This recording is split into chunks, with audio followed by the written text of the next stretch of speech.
Then we will go ahead and call the February 23rd, 2026 Martin County CRA meeting to order. First up is the Pledge of Allegiance. Please stand.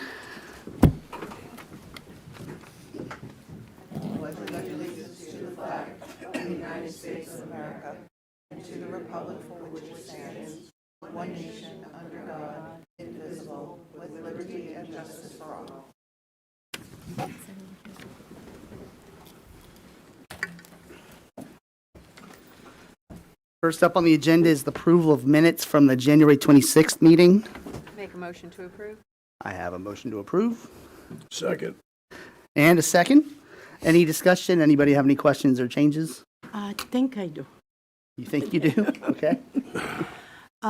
You know, when the Chamber of Commerce guy spoke to us, it just says Martin what in it? I mean, it should be Martin Chamber of Commerce.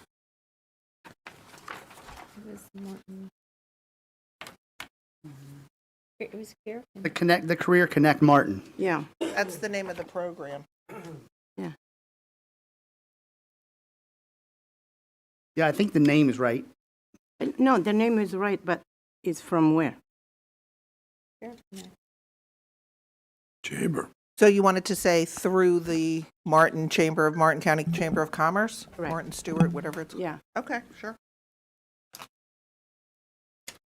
Any other, excuse me, changes or questions? Seeing none, all in favor of approval, say aye. Aye. Any opposed? None. Moving right along. Does anyone have any conflicts of interest Nope. they'd like to discuss at this point? Keep them all to yourselves. Very good. Moving on to the comment period. First up is public comment. Please stand and state your name for the record. You'll have 3 minutes to speak. I do have 2 comment or request to speak forms. We'll start there. First up is Mary. Is it Mary Gavin? Would you like to speak now or go ahead? Whatever you want. Hi, Commissioners and staff. I'm here on seizing the moment on a totally unrelated subject while I came for the meeting anyway. Commissioners aren't here, are they? No. I thought they might be. Okay, I'll say it anyway. I'm a board member of the Girl Scouts of Southeastern Florida, and somebody hopefully can assist here down the road. We have a shitty situation. The situation is the bathrooms are in total disrepair.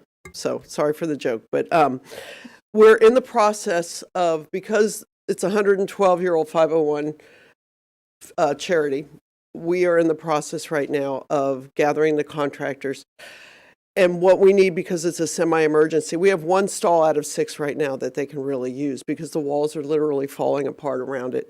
So once the permit process begins, we really can't afford to hire an expediter. Whatever anybody can do to help us to try to get these through would be sincerely appreciated. Mary, And of course, where everything is will that be- located? It's in Martin County. It's District 3. It's Blake's district. It's Camp Winnetka, which is it's adjacent to Jonathan Dickinson Park. It's 600 acres. It's a beautiful, beautiful rundown because of funding situation. So whatever anybody can do, I figure I came to beg, borrow, and steal today. Okay, Okay. thanks. So who should I notify once they've applied for permits? What do you suggest? Take care of it. Pete Walden, I'll take care of it. I've run that. You got it. Walden's with Growth Management. You got it. Perfect. Thank you. Thank you. Thank you. I have Douglas Ashley.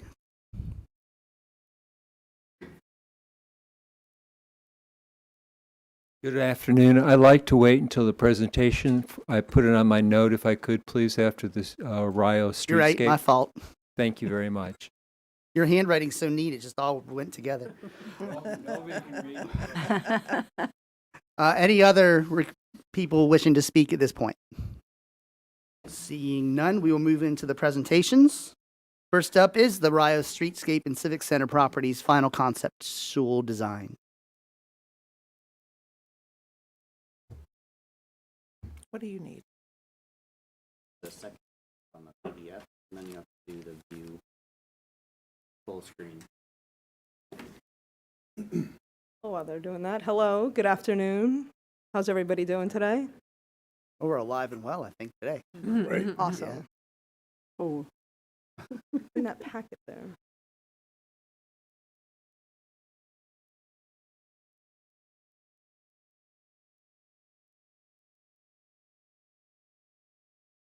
You need this? Sure. Thank you. All right, hello. Thank you for having me today. My name's Christina Furman. I'm with Marlin Engineering, and I'm the project manager for the Civic Center Master Plan and the Dixie Highway Streetscape Plan. We worked on this with Dover Cole and Partners. Unfortunately, one of my associates is stuck in traffic.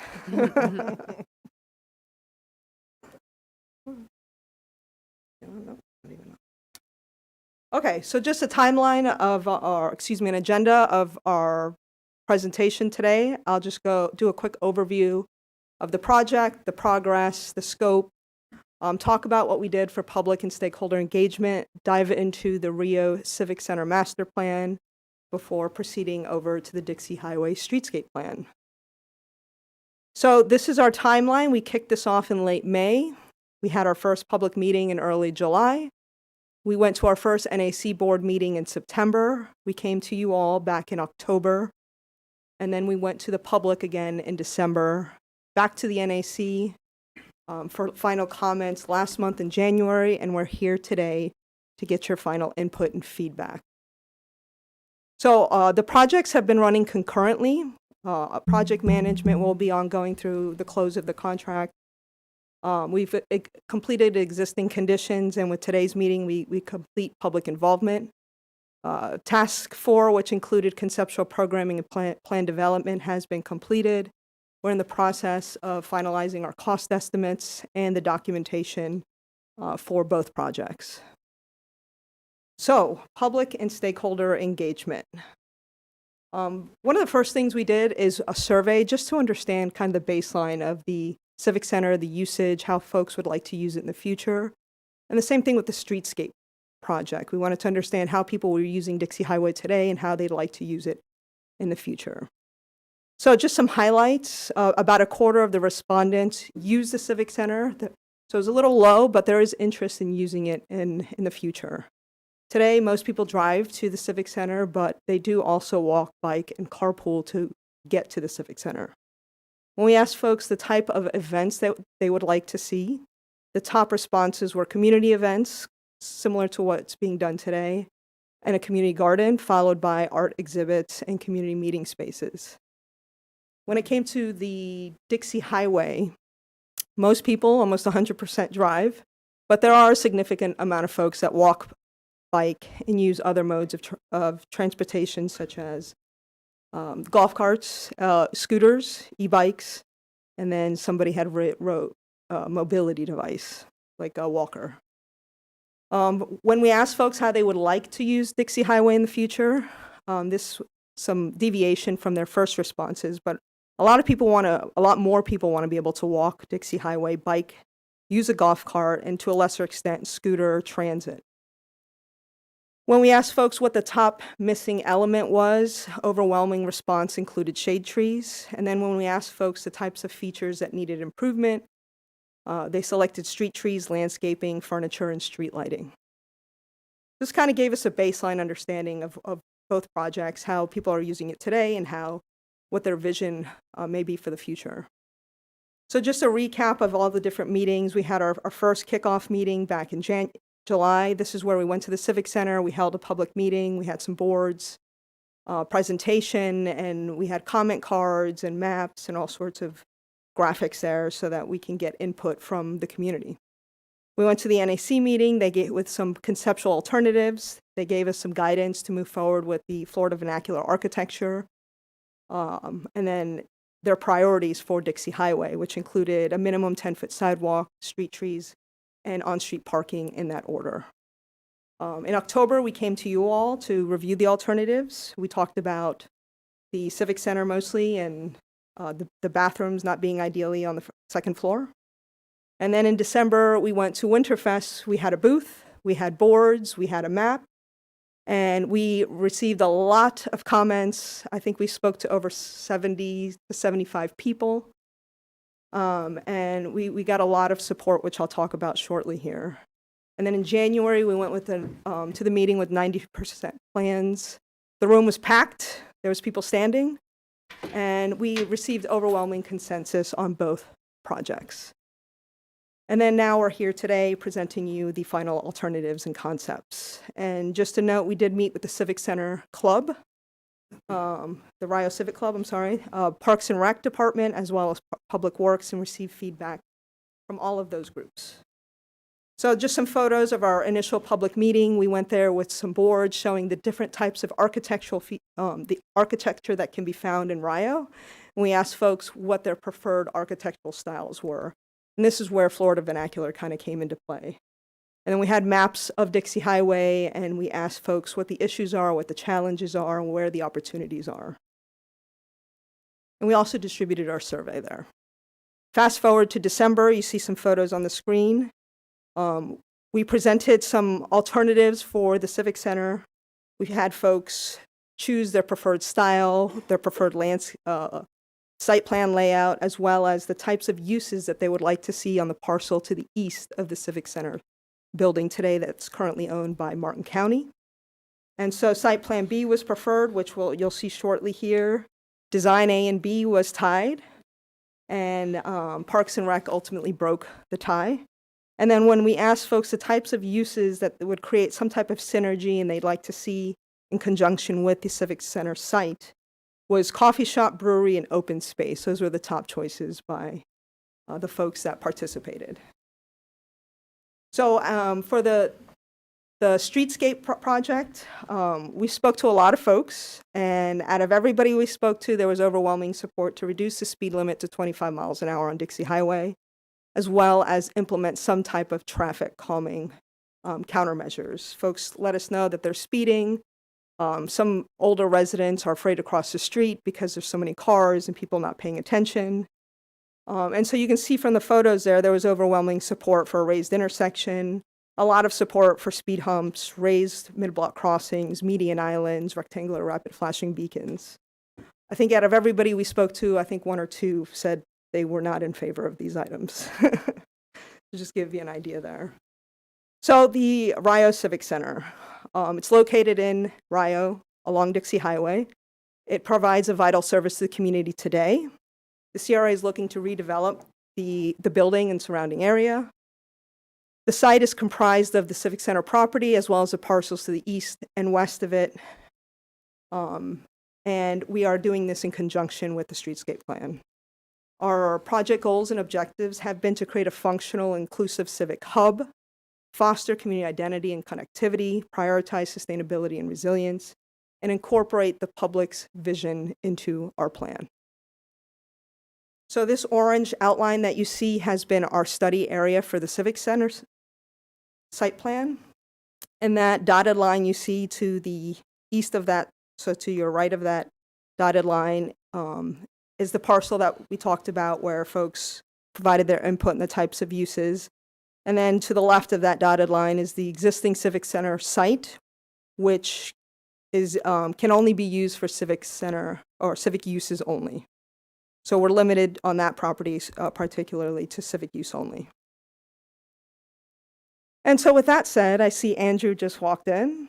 Thank you for joining us, Andrew. Pardon my tardiness, please. No, that's okay. So if you can walk us through the I'm here, right? Okay. Sure. Yes. Thank you, Christina. So this was just our first, oh, by the way, Andrew Georgiadis with Dover Cole & Partners working for Marlin on the design of the Civic Center. And we were looking at the site to try to figure out also how it fits into the community, its context, how it interfaces with the edges of the site, and how one approaches it also from both the waterfront, because we know there's going to be a new development just to the south of it, and then also from the neighborhood from Charlotte Street, and then of course from North Dixie Highway itself from the east and the west. So it really has a lot of pressure because it's being seen from four different angles and from approached from four different directions. And so this was also looking at, in this diagram, the new roundabout, which would be on site, because as you know, the existing roundabout will be shifted over onto the Civic Center site. So there's this project will affect the way we move about the neighborhood also. And so in this site plan, what we did is we stripped away, there's a lot of trees here, so please don't worry, but we stripped away the trees so just that you could see what the design would be of the green areas versus the pavement areas. And so you see here that there is what we call a convertible parking area, which is meant to be paved in a not with asphalt, but with a better material that would be then a street that connects north-south through the property. And you could close it with bollards or some other means so that on farmers market days it could serve as like a plaza or a piazza for the neighborhood. And you could imagine that you could set up food trucks there or the stalls for the farmers market or craftspeople to sell their wares right there.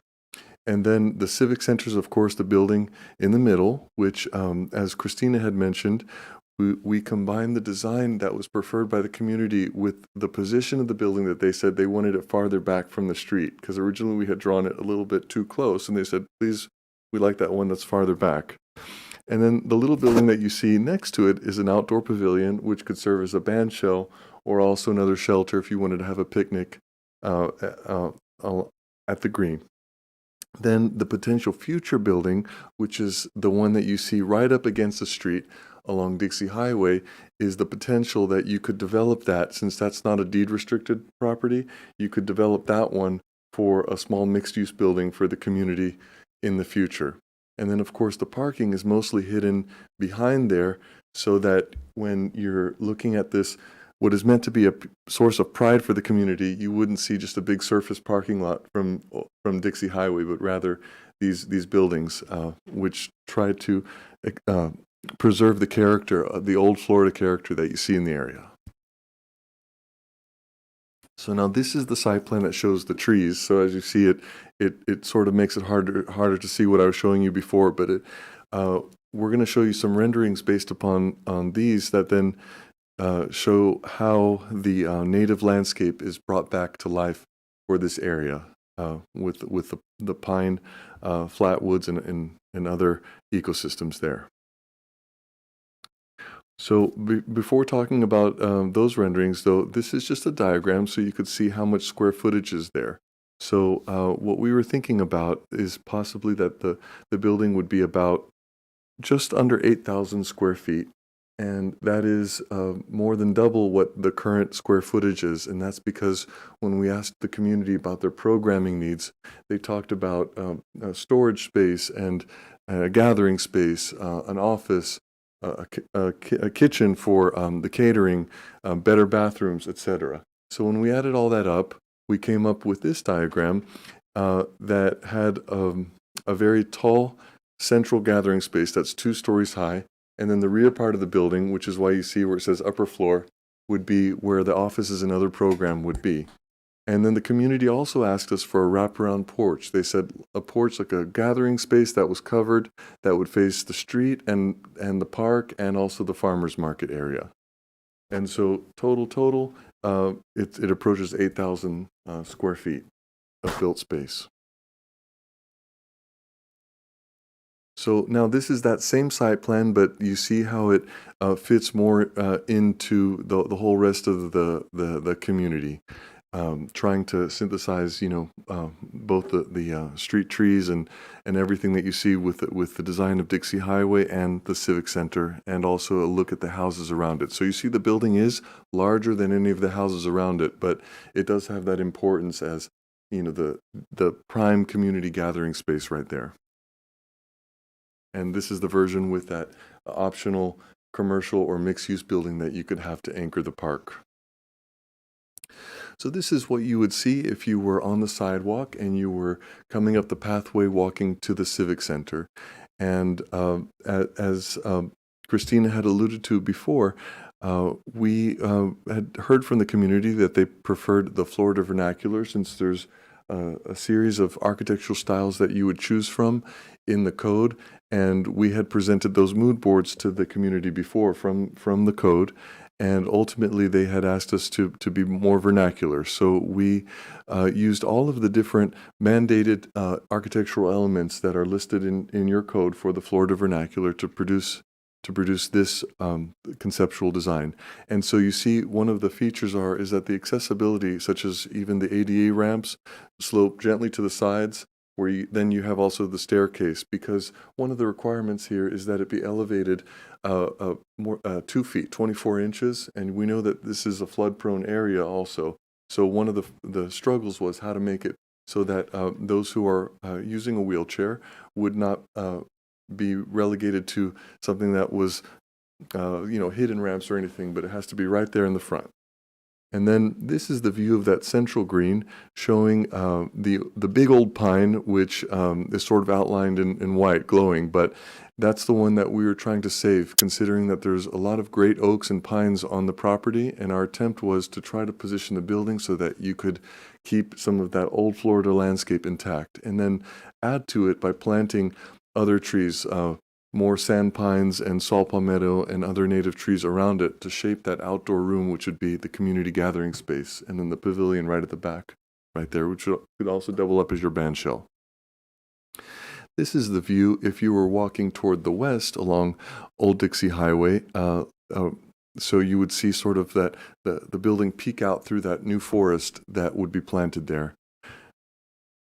And then this is the view looking as if you're walking toward the east from the opposite direction. And once again, this paved space that you see with the red pavers is what I had mentioned earlier, which could be the flex space, or where you could close it occasionally for farmers market and food trucks and other events right there. This is the rear of the building, and we wanted to pay special attention to make sure that it was as attractive from the rear as it was from the front, since we have a lot of residents that live on Charlotte Street and would be approaching the building from the rear. We didn't want the rear to be off-putting or look bad. So that's where you see here that there's a drainage area that's also proposed to be landscaped with native cypresses and other trees. And then there would be the porch, that wraparound porch that I talk about, which starts there on the side that you would walk up to from there. And here's an aerial view of the rear. And you notice one thing, I never like to talk about dumpsters, in a public presentation like this, but notice here that we were looking at the dumpsters, and you see how it's been screened also by that vegetation, so that every attempt has been made to make this a source of pride no matter what angle you're approaching it from. And this is the entrance to the parking lot, as you see, which is sort of concealed here. This view right here shows the what if you were to release that part of the lot toward the east for mixed-use development. Now, this is just a guess at what it could be. Of course, a developer and you all would be able to shape that development to the size and to the style that you would like. But we were trying to say, well, what would a mixed-use building look like if it were to follow the vernacular old Florida style with porches and small shop fronts and really contribute to the village-like atmosphere of this neighborhood. And so this was our idea for that. And this is that view also of that double-porched mixed-use building that you could have there facing the street. And I think that's the end of the rendering. Yes. All right, Thank you very much. Andrew. All right, so let's jump into the Dixie Highway Streetscape Plan. So just a quick overview, it does include the segment from the Florida East Coast Railway to Rio Pine Lane. And then we kind of skip over that newly constructed area and then go from Orange Avenue to Langford Lane.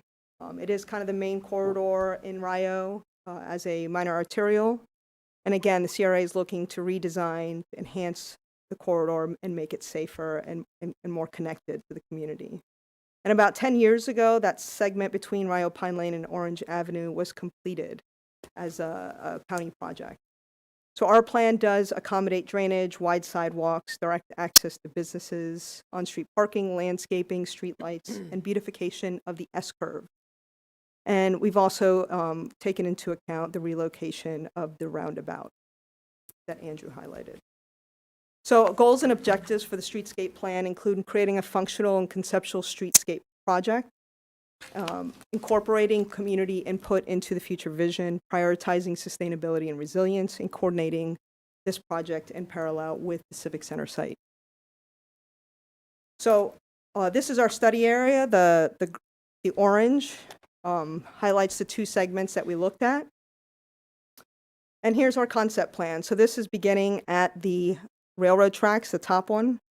And then, so the top picture is from west to east. And then this is moving along Dixie Highway, traveling east. So we were able to fit in the 10-foot sidewalk on that second image on the bottom there. On the south side, the sidewalk remains at 6 feet, but we were able to put in a wider sidewalk on the north side. We also did some patterned pavement to kind of showcase the walking path for pedestrians across driveways. And then you can see here there is a mid-block crossing connecting the convenience store to that industrial park to the north there. I do want to highlight that segment that's highlighted in yellow would be an area where the county would have to work with the property owner in getting some type of easement, because unfortunately there is no easement right there currently. This is continuing to travel towards Rio Pine Lane. Again, we were able to fit the wider sidewalk on the north side, not so much on the south side, but we did maintain the existing on-street parking. We tightened up the curb radius at the intersections, and then proposed another mid-block crossing there to connect that office park to the north, to the south where there's restaurants and that convenience store. And then you can see the patterned pavement that acts as a traffic calming measure to help kind of slow down vehicles, bring their awareness to the surrounding area. So then we skip over and come back at Orange Avenue. And you can see that yellow box again. Those are areas, the yellow box highlighted on the image below is the same area that's highlighted above. But that area, there is no easement or right-of-way. But in the future, whenever the county decides to go to bid, there is going to have to be some work done there with either getting an easement from the property owner or slightly shifting the road north to fit maybe a narrower sidewalk. But we did widen up the island, put in some mid-block crossings by Mrs. Peterson's Smokehouse, and connected at the sidewalk on the north and south side there. And that island by Seahorse Place there, we widened up a little bit to help narrow the roadway down and create a connection for pedestrians. So and the other thing I forgot to mention is the patterned pavement as you're going into the S-curve, again, just as a traffic calming measure for the drivers. So then here we come at the intersection where Beacon 21 and the Riverside community to the south meet. And we're putting in a raised intersection here. We spoke to a lot of folks who let us know that they're afraid to cross the street and how vehicles are speeding today. So you can see we put in a median island that'll help kind of, especially with trees planted in the median island, narrow down that field of view so that the driver has to be more focused, more aware of their surroundings. Widen the sidewalk where we could, and then put in this raised intersection, which as pedestrians cross it, it does raise the pedestrian to the eye level of the vehicle, so there's more visibility for pedestrians there. And then it also acts as a traffic calming measure, helping slow down vehicles. And then the median island will also act as a beautification measure. Right now it's all just concrete and asphalt, so it introduces some greenery, hopefully to reduce that heat island effect along that segment. So then as we come out of the S-curve, continuing east, we were able to fit the 10-foot wide sidewalks. We put in a median island where we could so that we're not impeding people turning left and right. And then we put in some on-street parking here. We're aware of a townhouse development going in on the south there, so that could be used for future guest parking, or some of the existing businesses that are there today has the potential of getting redeveloped, so they have some on-street parking for their customers as well. And then as we continue, again, the wide sidewalks do fit along this segment here, more on-street parking. And then as you approach the skate park here at Elizabeth Avenue, we put in another raised intersection, again, just to enhance the safety, help slow down those vehicles. We know there's kids coming here to skate, there's parents walking in strollers and their dogs, so ensuring that safety is a priority here. We went ahead and raised that intersection too. And again, highlighting, tightening up the curb radius where we could and putting in those high emphasis crosswalks. And then as you approach the shopping plaza with the bowling alley, unfortunately, right-of-way on the north side was a little bit limited, so you do have your standard 6-foot sidewalk. And there's a potential there to work with the property owner in the future, if it does get redeveloped, to maybe get some type of easement to widen the sidewalk. But on the south side, we were able to fit in the 10-foot sidewalk. And then this is just kind of a closer view of the approach to the roundabout, again, putting in that patterned pavement to help slow down vehicles as they enter and exit the Rio neighborhood. So this is just kind of a street level or aerial view of the street if the recommendations get implemented. And this is Banyan Tree Drive looking east, if I recall correctly. And here we were able to put an 8-foot sidewalk on one side, the 6-foot sidewalk on the other. But you can see with trees, with a mid-block crossing, with on-street parking, it does improve the aesthetics and visibility of pedestrians. So just to recap some of the elements that will be proposed here: traffic calming, short and long-term recommendations.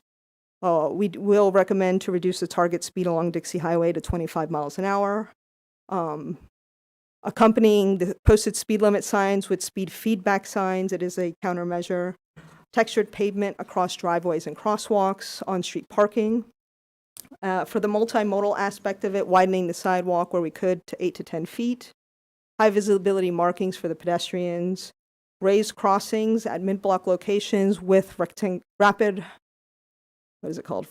rapid flashing beacons. It's a mouthful. And then the raised intersection at 13th Avenue and Elizabeth Avenue. And then other recommendations will include Florida-friendly landscaping and trees, making sure that the right tree is planted in the right place, along center median islands, adjacent to sidewalks, side paths, and in swales. Root barrier whenever they're within 5 feet of a sidewalk or side path. Opportunities for bioswales, rain gardens, butterfly gardens for stormwater management, environmental benefits, and aesthetics. And of course, street furniture and placemaking. And if you're unaware, placemaking is the concept of working with the community to help create a sense of place. And Rio has a lot of opportunities to do that. So just to give you some ideas, we did create a landscaping list for both projects. And, looking at the landscape that we were recommending, this is what the before and after pictures could look like. So on your left here, this is along Dixie Highway, and you can see the difference in just putting in some colored shrubs, low plants there to A, not impede the sight lines, and B, make that color pop and make it more aesthetically pleasing. And then, of course, putting in those shade trees for aesthetics, for environmental benefits, and also act as traffic calming. And then the picture in the middle is the existing, and the picture to the right is proposed, and see the difference there, and reducing that heat island effect, beautification, and providing really a nice kind of vista for folks walking, biking, or even driving. So next steps, incorporating any comments that you have today. We can do that as of right now. We're in the process of finalizing our reports. And for the CR team, it's to adopt any policy recommendations, implement traffic calming safety measures, and then, of course, soliciting firms to do the architectural and design plans. And with that said, my name is Christina Furman, and I will take any questions or comments that you have today. Thank you. Thank you.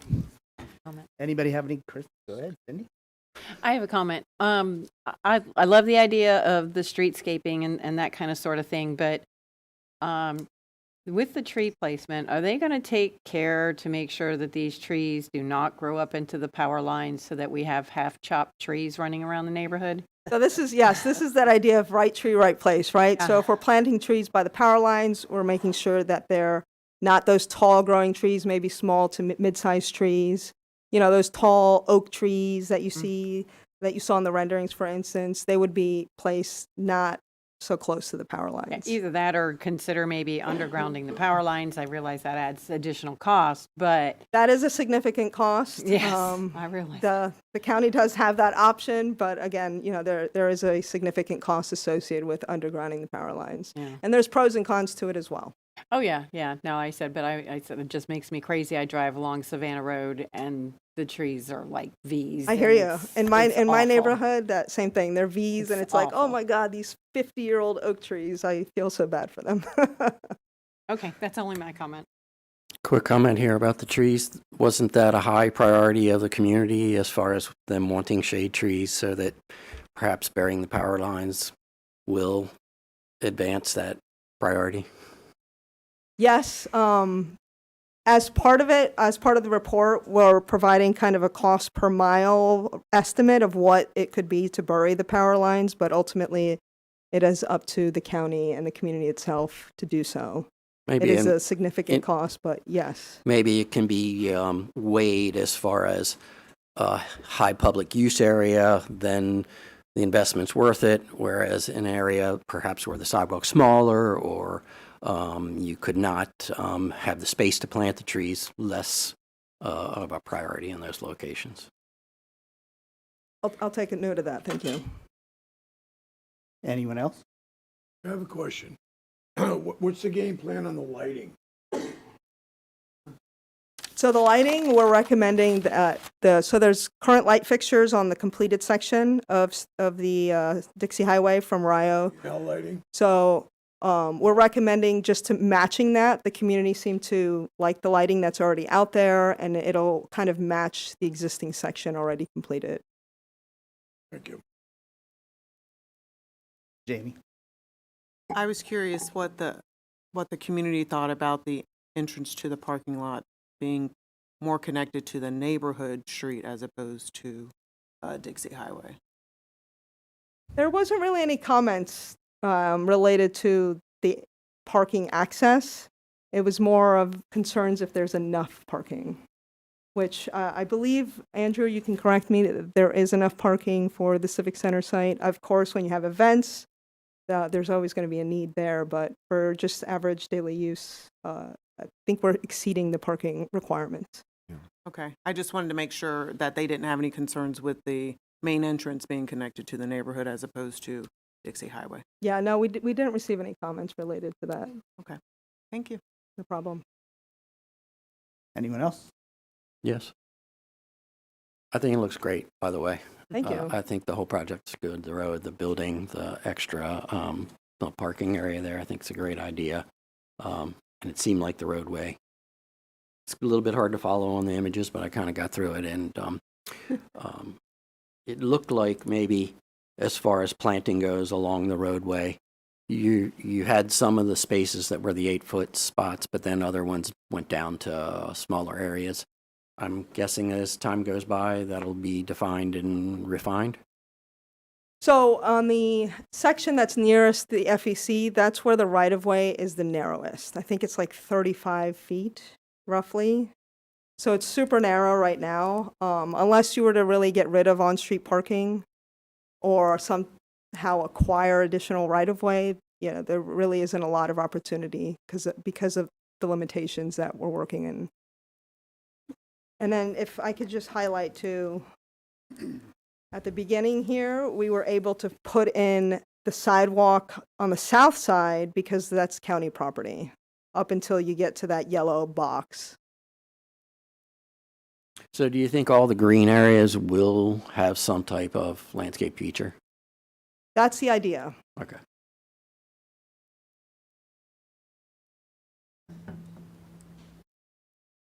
Any other questions? Any other comments?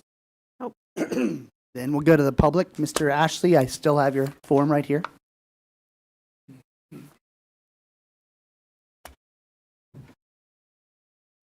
Good afternoon. I think some of these, I think a few of you might not recognize me. I've been involved for over 20 years in Martin County, and specifically I live in Rio at the River Club. And at one point for 10 years, I was on the NAC for Rio once as a chairman. So I'm very involved with this community, and I've seen the changes going through it the last 20 years.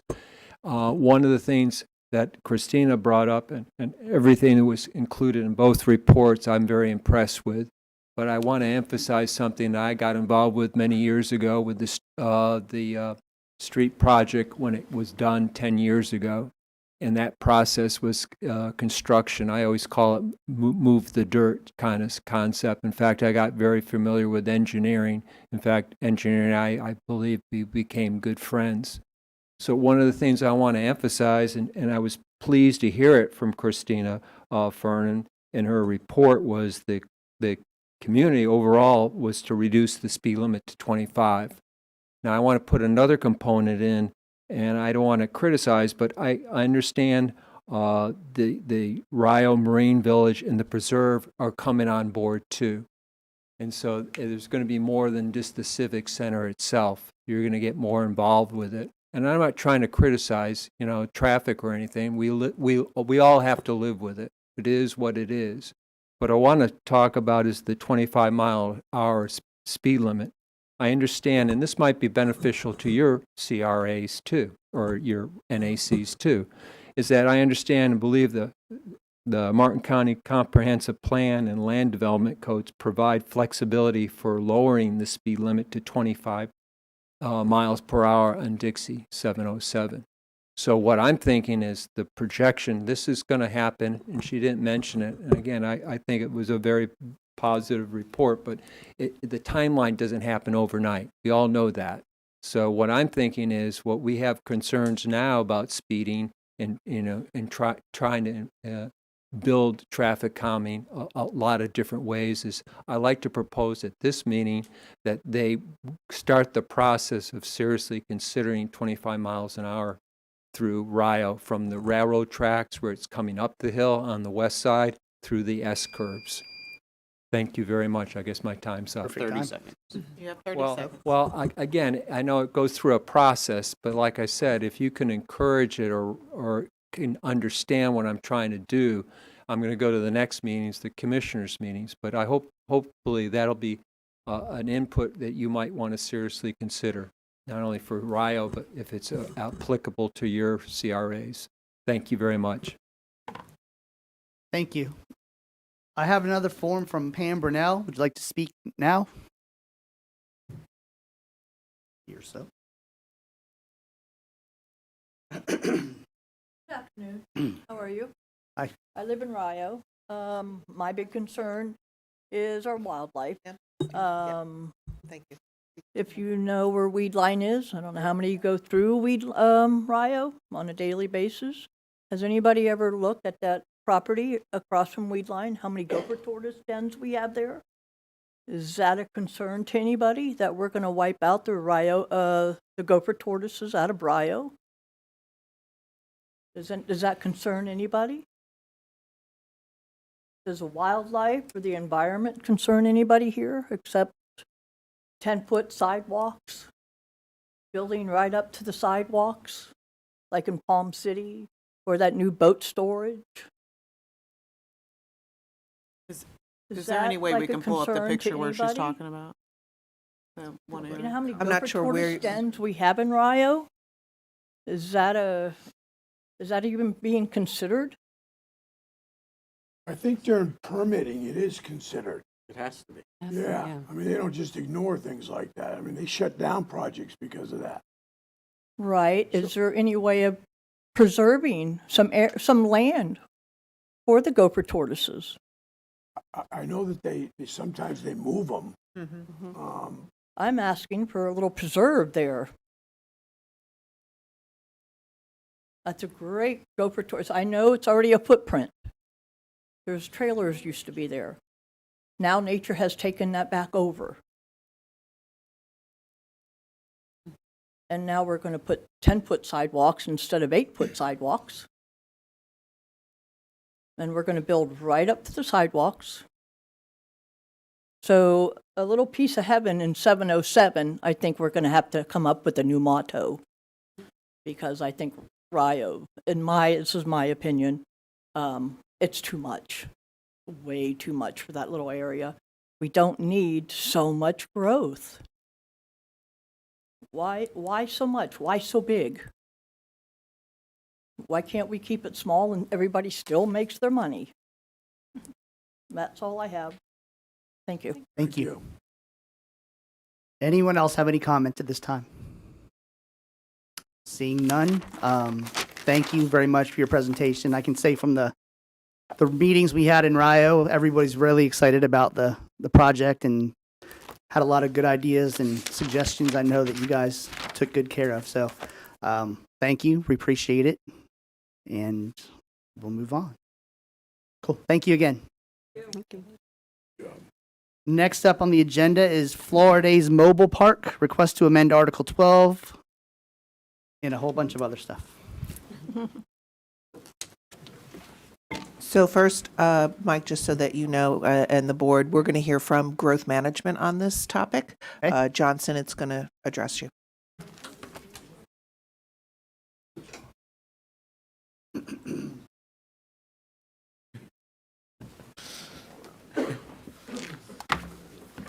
Thank you very much, Mr. Chairman. Good afternoon, members of the CRA. I'm John Sennett, Principal Planner with Growth Management. This is a request to amend Article 12, Community Redevelopment Code by Florida's Mobile Park. The applicant intends to modify the recreational vehicle park standards specific to the Hobe Sound Community Redevelopment Area. Article 12 establishes redevelopment zoning districts, permitted uses, and development standards for Martin County's 6 CRAs. Table 12-1.02 and Section 12.1.01. Division 1, Article 12, identifies which standards of Article 3 are modified, replaced, or do not apply in the redevelopment zoning districts. Section 3.91, Recreational Vehicle Park, Division 3, Article 3, applies as written in the redevelopment zoning districts. This proposed LDR amendment to Article 12 is to modify the RV park standards specific to the Hobe Sound CRA. The remaining CRAs would continue to be subject to Section 3.91. This table shows the current RV park standard in the left-hand column, and in the right-hand column you'll see the proposed RV park standard that would be specific to the Hobe Sound CRA. So today, the current standard stipulates that each recreational vehicle site shall be a minimum of 2,000 square feet. The applicant is proposing a minimum of 1,500 square feet RV site. The current standard stipulates that at least one wastewater pump-out station shall be provided in the facility. The applicant's proposed language is that at least one wastewater pump-out station shall be provided within the facility, unless the recreational vehicle park has a potable water and sewer hookup at each site, and the park only rents to recreational vehicles that are self-contained units. The current standard for density is that density shall not exceed 10 recreational vehicle sites per acre. The applicant is proposing a maximum density of up to 15 RV sites per acre. Current standard is that recreational vehicles shall be limited to a short-term rental basis for tenancies of less than 6 consecutive months, or a total of 6 months in any calendar year. The applicant is proposing an exception to this criteria, such that, pursuant to the terms of an employment agreement, managers or caretakers would be exempt from the short-term tenancy requirement. Current standard regarding accessory dwelling unit is that an accessory dwelling unit for a manager or caretaker may receive a separate address from the park office. The accessory dwelling unit shall not be a recreational vehicle or mobile home. Similarly, the applicant is proposing that an accessory dwelling unit for a park manager or caretaker may receive a separate address from the park office if the accessory dwelling unit is a permanent structure. This proposed LDR amendment removes the current prohibition on park trailers. The amendment also contains other provisions which are consistent with the existing Section 3.91 criteria. Moving on to staff analysis. This amendment would allow a manager or caretaker to potentially occupy an RV site indefinitely. This conflicts with the LDR definition of RV park as the commercial use of land to provide individual spaces for 2 or more recreational vehicles on a daily fee or short-term rental basis for tenancies of less than 6 consecutive months. As it is written, there's no proposed limit on the number of managers or caretakers which may occupy RV sites. RV parks are subject to state regulations, including Florida Administrative Code, Chapter 64E-15, and Chapter 513 Florida statutes. Section 64E-15.002 Florida Administrative Code stipulates that each RV space shall contain a minimum of 1,200 square feet, and that density shall not exceed 25 RV units per acre of gross site. Based on provisions in Florida statutes and Florida Administrative Code, Martin County LDR standards regarding RV parks could be preempted if the proposed LDR text amendment is approved. Such preemption could result in RV parks being developed in accordance with state standards rather than the more restrictive Martin County LDR standards. And I would like to read directly from Chapter 513 Florida statutes. This is Section 513.1115, Paragraph 4. This section does not limit the regulation of uniform fire safety standards established under Section 633.206. However, this section supersedes any county, municipality, or special district ordinance or regulation regarding the lot size, lot density, or separation or setback distance of a recreational vehicle park, which goes into effect after the initial permitting and construction of the park. The application was presented to the January 14th Hobe Sound Neighborhood Advisory Committee. The Hobe Sound NAC recommended denial of the application. Staff recommend denial of the proposed ordinance amending Article 12 Community Redevelopment Code, Martin County LDR. That concludes my presentation. The applicant does have a presentation of their own prepared. Thank you. Questions for Mr. Sennett? Jamie? I'm just curious, what triggered this analysis? Like, was there a concern specifically in Hope Sound? So this amendment was proposed by the applicant. They provided the proposed amendment language. In response to that, staff performed analysis of that, and part of that was looking at existing language within state regulations, and as far as consistency with other sections within our land development regulations. And we will hear from the applicant? Yes. Okay. I'll wait. Yeah. Thank Can you tell me where is located we talking about this? Where you So coming? this application is not necessarily property specific. It would be, the proposed changes would be applicable to the Hobe Sound CRA as a whole. And I'll let the applicant discuss their intentions behind this application. So basically, what it's saying is that any property in Hobe Sound could convert to an RV park with those same limits. This is not a proposal to change the permitted uses, Right. but if you could develop an RV park on your property in Hobe Sound and this ordinance was passed, you would be subject to these specific provisions, which are different than the existing provisions. Mm-hmm. And there are parcels that will fit that criteria. Any other questions? Then we'll see the presentation from the applicant, please. I know you. I know. Who's the attorney?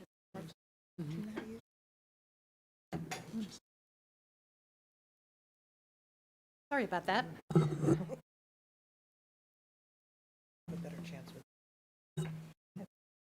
So good afternoon. Thank you. I'm Krista Story, and I'm an attorney with Polymath Law, which is located in Hollywood, Florida. I am here with my clients, Suzanne and Michael Graham. I do want to acknowledge some familiar faces sitting on the dais.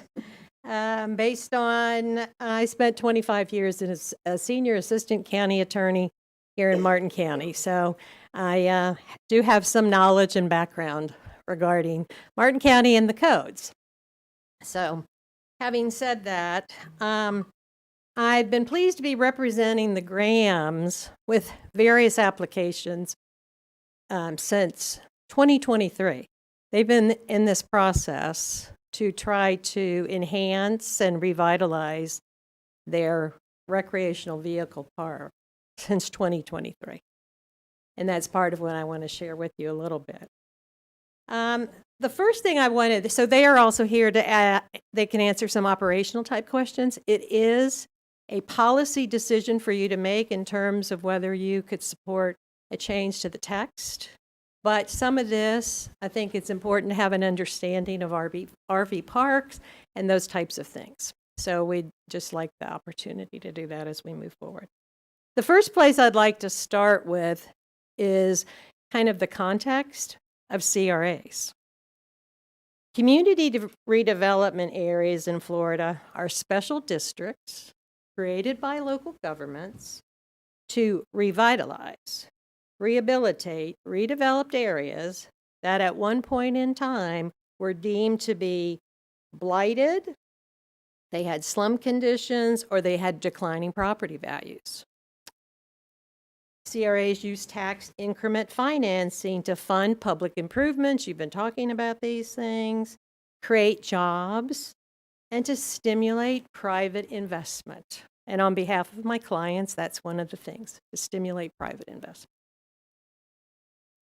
The CRA website also talks about goals and purposes. It phrases like residents and businesses are joining with the community redevelopment agency to improve communities. Redevelopment in Martin County is truly remarkable. The Martin County Community Redevelopment Agency is revitalizing and restoring neighborhoods and town centers in Martin County community redevelopment areas. These are quotes, "We are dedicated to maintaining the unique character of communities by encouraging sustainable economic investment." And the Grahams are here today in the spirit of helping to improve the Hope Sound community, being part of the remarkable redevelopment, those are the words used on the website, and asking for the CRA's assistance in helping them sustain their economic investment. So let's drop back to some of the facts. Although this is a text amendment, again, some of the background I think is important for you to understand and why they've been pursuing this in spite of staff recommendations of denial for things obviously we're not completely in agreement with. The Florida's RV Park is located at 10705 Southeast Federal Highway in Hope Sound. Mike and Susie have owned the developed parcel since 2010. 2010, this is now 2026. They've been business owners operating an RV park since then. And there's a vacant parcel that they also own. They bought that in 2020. At the time the Grahams purchased the property, the future land use designation was medium density residential. This goes back a ways. And the zoning classification was mobile home park district and the liberal multifamily. This when things were done very differently.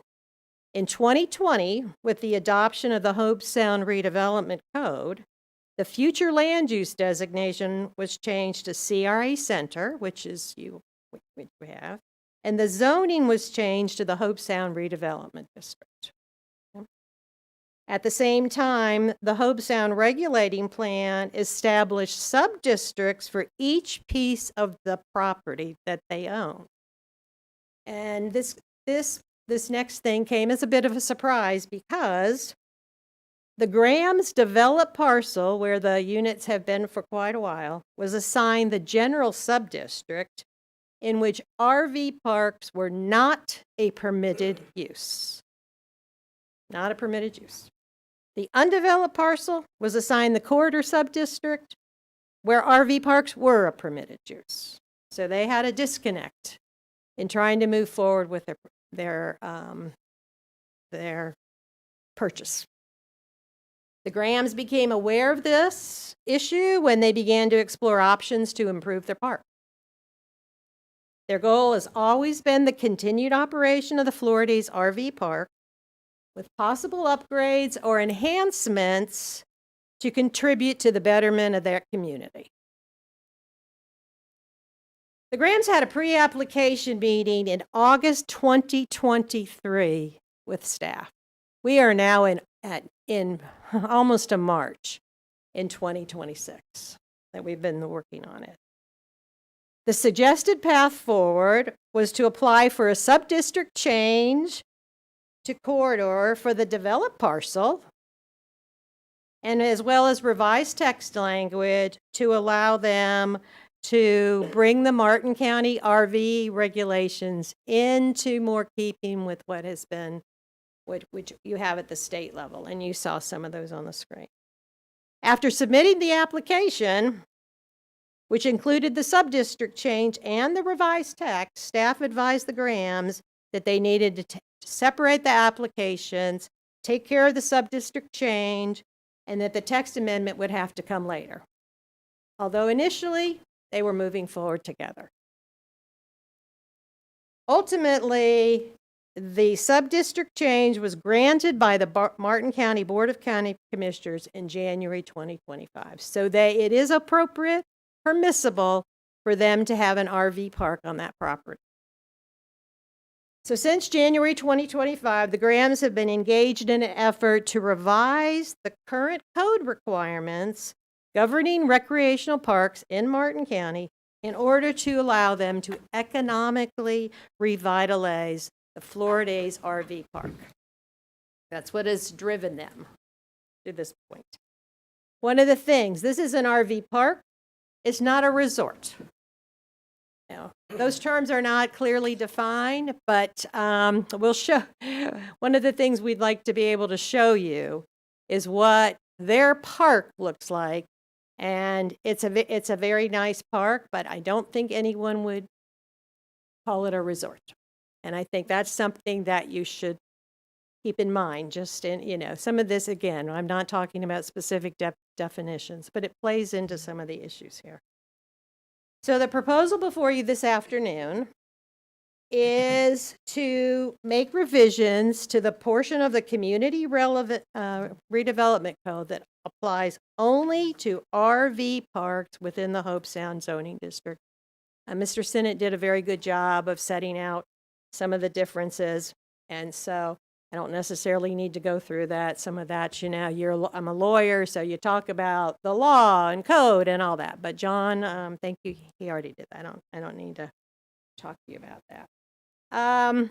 We've just kind of made a highlight for us. I can figure out how to use this.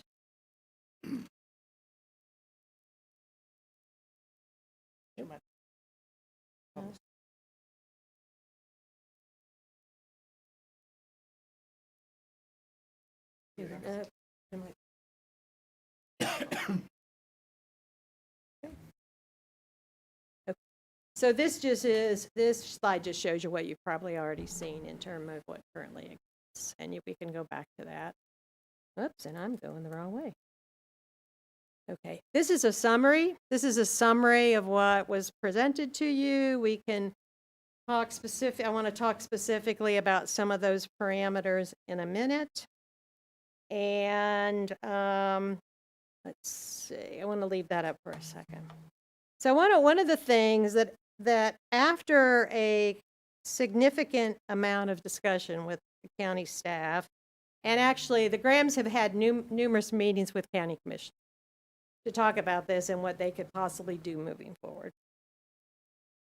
The Grahams ultimately, we came up with this compromise that would not be to the extent that's allowed by the Florida Administrative Code, which talks about minimum RV site spaces at 1,200, and heaven forbid, 25 units per gross acre, which I know, and we all know in Martin County, density causes red flags.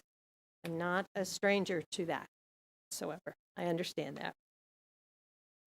So what the Grahams did was they proposed something in between to what they thought would be necessary for them to move forward with their park and make some improvements that they thought was important. The application, so we've done this as a compromise. We're still subject to a staff recommendation of denial.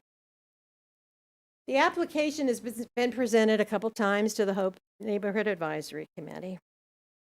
And at the last, the Neighborhood Advisory Committee, initially, the flow changes were initially well received until the discussion came up about the issue of preemption. And I think Mr. Fox, one of the assistant county attorneys, was at the meeting.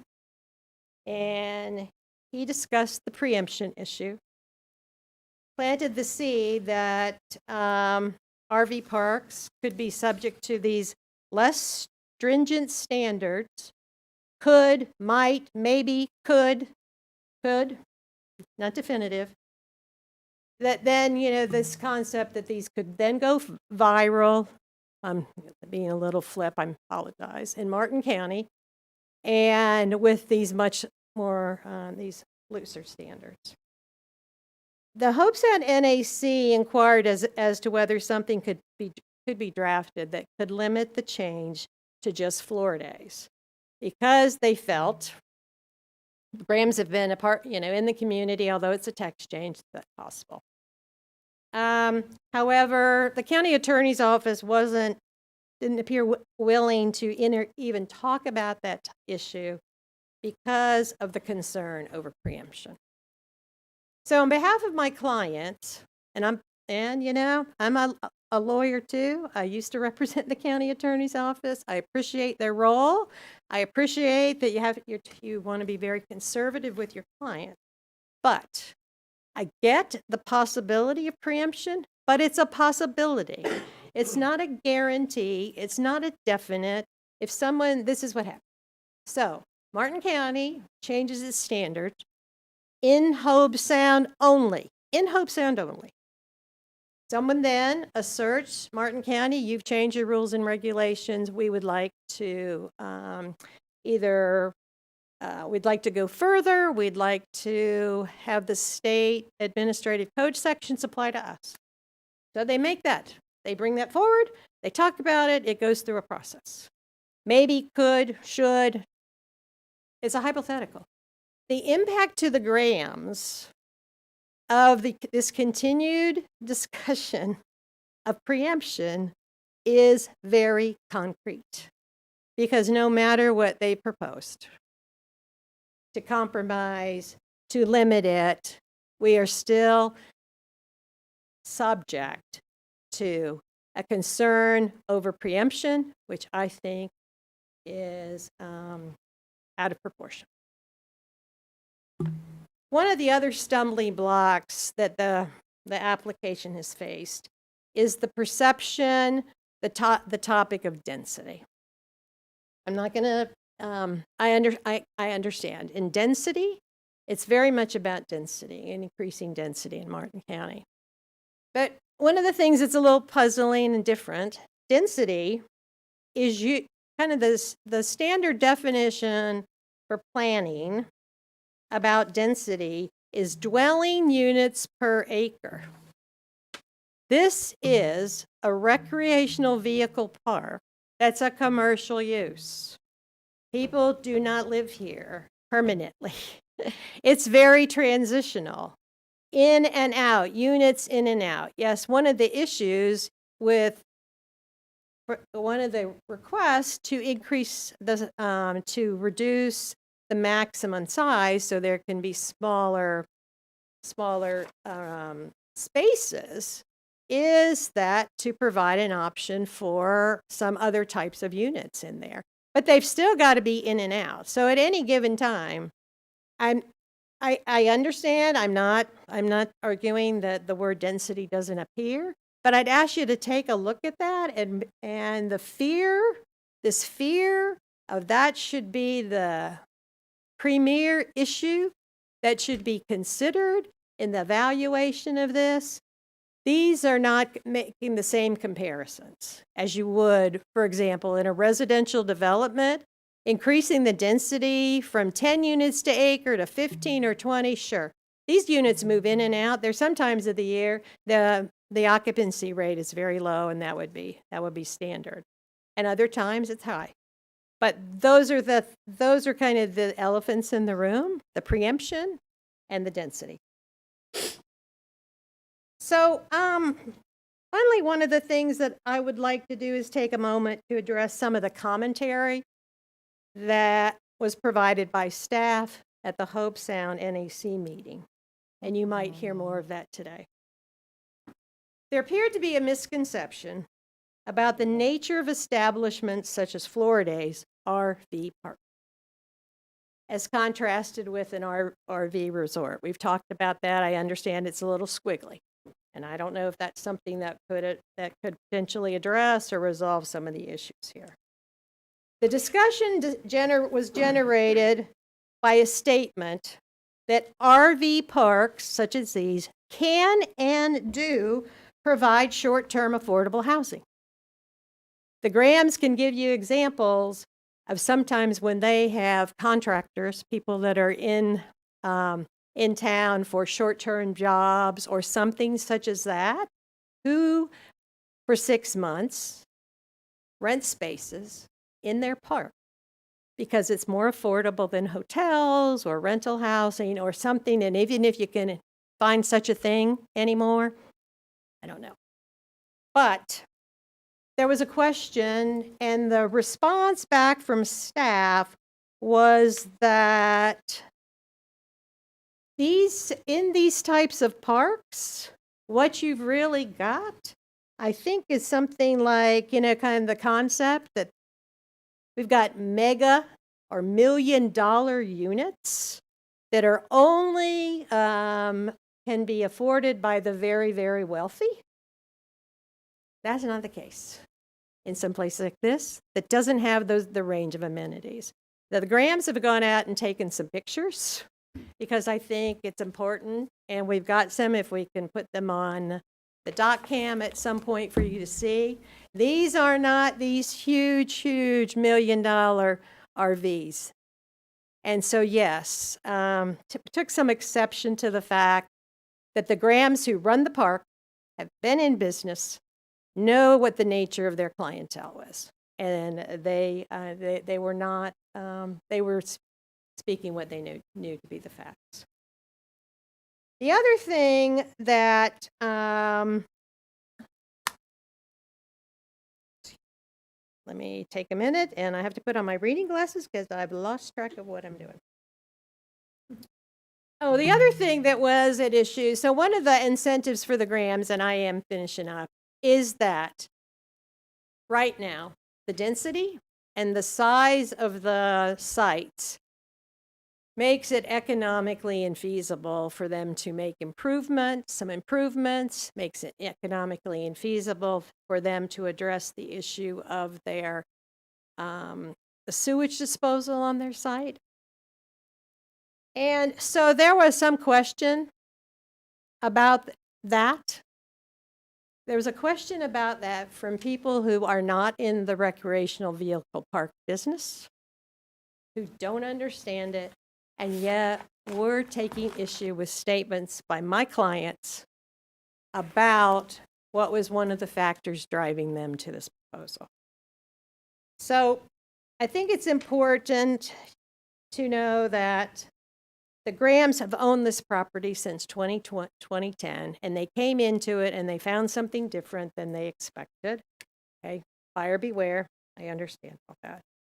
But this has been a very difficult process, and each time they think they've moved forward, that hasn't happened, and we've got these kind of elephants in the room. So the other thing in wrapping up, so this is a text amendment. I understand it's a little unusual to talk about the underline and the applicant who is coming before you. But the context of this is important. And I understand there's this idea that if you have less restrictive standards, it's going to open the door and you're going to have multiple RV parks coming into Martin County. That's another thing that the Grahams, who've been in this business, are part of a professional association, take exception to. Someone asserting that that's going to happen is a lack of recognition about capital investment and the things that are required to keep these places going today. Some of you may know, have heard over time, Charlie's. There was a proposal next to Charlie's to put in an RV park. That hasn't, going back many years, hadn't happened. The Grahams believe, and can address that part of that is the recognition of the difficulties and the costs and expenses of these types of things. So the idea that Martin County RV parks are going to go viral, if this small minor text change is made, I think is an extrapolation, and we'd urge you to use your policy making, put that, balance the types of things, and again, be reminded of what CRAs are supposed to be doing. You have an existing business that's been a good community partner. They would like to enhance their business, and they need a little help with some minor changes in the code. And the Grahams, so if we can, if you'd like to see some of the pictures, and Mike and Susie are here, and they'd be the better ones to explain them to you. And then if you have any questions, and I know this is long, but the Grahams have invested time and money. They've hired me and paid me more money than they ever thought they needed to. And I'm kind of frustrated for them on behalf of my clients too. So anyway, yep, you want to? I don't like pushy attorneys. Yeah, I don't know if it's You're going to have to hold them up. Sorry. Okay, And I would love to pass them around. Also, I've done a whole lot of homework, Just so speak into the mic. if anybody has any specific questions, if I don't know the answer, I will go home and find the answer and get back to you, because John has been wonderful helping through the process. And then once we got our denial, of course, things fell more on me, but I know the number of properties that are affected, the number of acres that are affected. But this particular picture, and I'm happy, can I pass them around the dais? Is that allowed? So the pictures that are going to be coming through show what is called our yard or our front section. Make sure you're on the mic. Thank you. Our property used to be the old Angle Inn mobile home park. So when we purchased it in 2010, as Krista already said, that it had mobile home park that was the trailer park zoning. RVs have been on site practically since day one. If you look at the Martin County map and you do the time change, you will see portions of our property have always had RV parks on it. The pictures you're seeing right now, our sites are very tiny, less than 1,500 square feet. Never have we had a complaint that that portion of our park, that the spaces were too small. So I kind of want to clarify that. The pictures that are coming through now, you will see my husband took them on Friday. You can see the burned landscape. These are very recent. These are our average RV park guests. We very rarely will get a $1 million rig. When we do, it's usually passing through. We are a working man's class, or I guess I should say retired working person's class RV park. We don't have any amenities. We started this because I had heard somebody mention about burying utilities. I would like to see our power lines buried. I would like to have an RV park that we're really proud to own. We are currently permitted for 88 sites by the health department. That's what our grandfathered number is. If with the new zoning, we are only allowed 10 units per acre, so we would be going backwards to be able to improve our park. It just doesn't make sense to go backwards. The two pictures that are coming around now are going to be our package plant, our waste treatment plant. Part of the updated utility plan would be to get rid of our waste treatment plant, our package plant, and to hook up to city sewer. I can also tell you that economic scale of this, we anticipate the cost to be anywhere between $50,000 to $90,000 per site to be able to build this. If we hadn't purchased our property when we did, we wouldn't even be having this discussion. And if I could also ask, Sun Communities, all the other large resorts that by the way, they have been buying mobile home parks in your area. They do all have RV parks, all RVs in them. Nobody before us has asked you to make this change. That's because developing an RV park is so expensive. The only way we can make improvements beyond what we have already done is to get more density. And even if we stayed with the 2,000 square foot lot size, we would still have to come in front of you because we did, to make this judgment to see how, if we wanted to pursue this, we did a space planning analysis. Even at 2,000 square feet per site, we would still need to come in front of you because it would be about 97 units. What we're asking for, the most we're asking for on our existing property is about 115. And as I said, we're already permitted for 88. We just need the economic reality of more sites to be able to do what we would like to do with our park. I'm sorry if I've spoke too long. If there's any questions, happy to answer them. By the way, forgive me, I can't think of the exact number, but it's not a large number of parcels that qualify. We might have that here. Actually, So it's less than a total property. And I did this on a spreadsheet. I've spent a lot of time just trying to figure out why the county is saying no to this. The possibility of impacting is less than 50 properties total in Hope Sound, because not only does it have to be within the Hope Sound CRA, but it has to have the commercial corridor designation. It's a total of about 61 acres that you're talking about. And I can tell you, it's not going to be economically feasible for anybody that owns less than 5 acres to even want to do a park because it just won't support itself.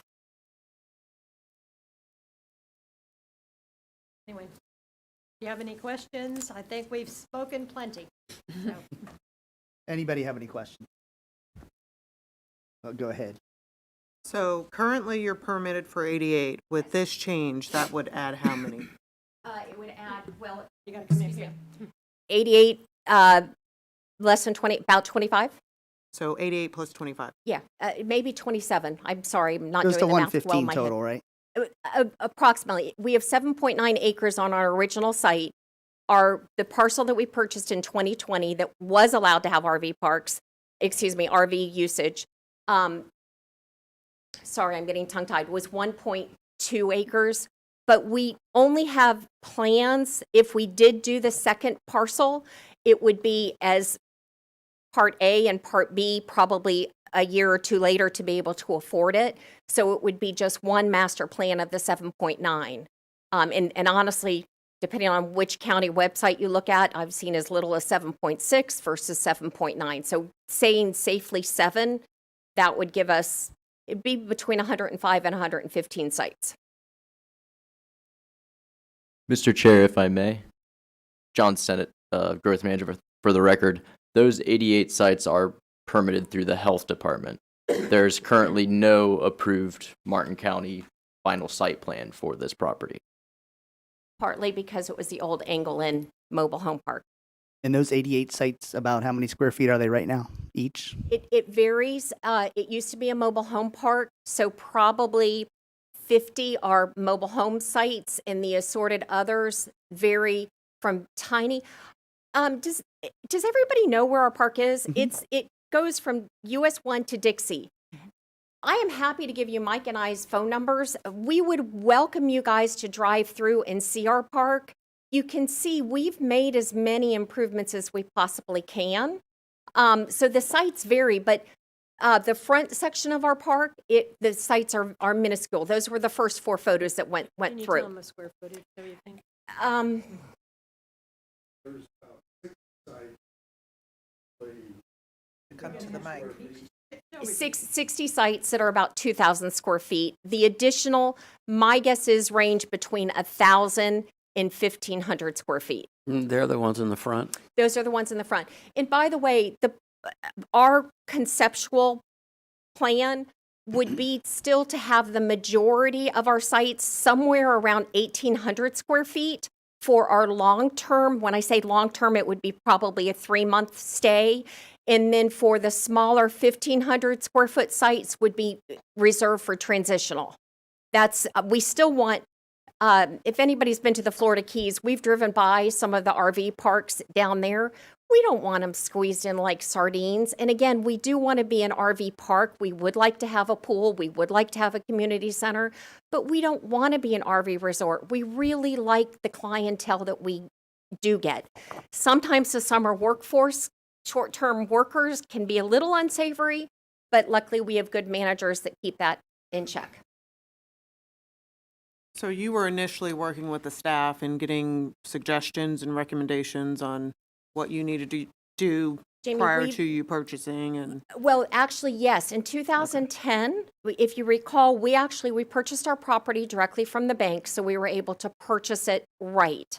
We were told that the county would not come in and shut us down. We did possibly get a zoning letter in March of 2020, okay, about the zoning change. But I can also tell you, Mike and I, our business people, we really look hard into this. Now, if you think about March of 2020, COVID just happened, the world had shut down. Mike and I cannot find our copy of that letter, but if we did get it, it said we were getting commercial zoning. Everywhere else in the state of Florida that we have ever looked into, RV parks are allowed in commercial zoning. So we have been doing a lot of homework where all of this is concerned for years and meeting with staff. We would not have bought the property next to us also in 2020 had we realized that the zoning was wrong on Florida's, because this alone, and the change that happened a year ago to get the correct zoning, that in itself was very expensive. We hired a consultant.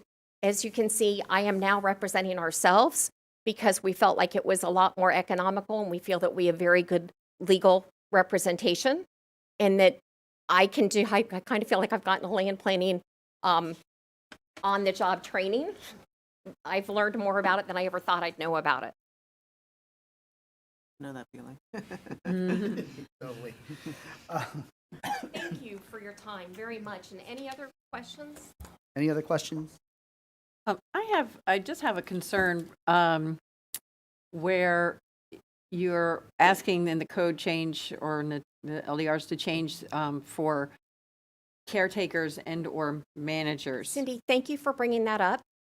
I actually had a conversation with staff recently, and they brought that up. The pre-exemption is number one, the highest priority as far as the denial goes. We have had caretakers anywhere from 3 to 5 because they're often called work campers. Sometimes housing is included, sometimes housing is not. But we felt like the county is being so hard to work with anyway, and I don't mean that offensively to anybody, but it's been a real journey. We didn't want to be, and the reason we asked that is because we didn't want somebody coming in after the fact and saying, oh my gosh, your manager's been here longer than 180 days, you're in violation. We run a business. We are not going to have every park member be, because it's conditioned to an employment agreement. And anybody here that has owned a business that has a manager in place for longer than 6 months and they're doing a good job, you want to keep them there. But we have our own RV park standards.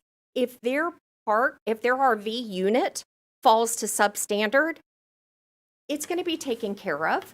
And then we also do have a manager's residence, but we found when we interviewed for our most recent manager that they didn't want to stay in our management residence. They wanted to stay in their own RV because that's their home. I guess the question is there a limit placed on the number of people who can fall under that category? Currently not. That would be open for discussion as long as that was the only point that was in denial. But I can tell you it's never been more than 5%. I can't imagine it being more than 5% anyway. Maybe 8 to 10% would be safe. But no, we aren't going to have more managers than are needed.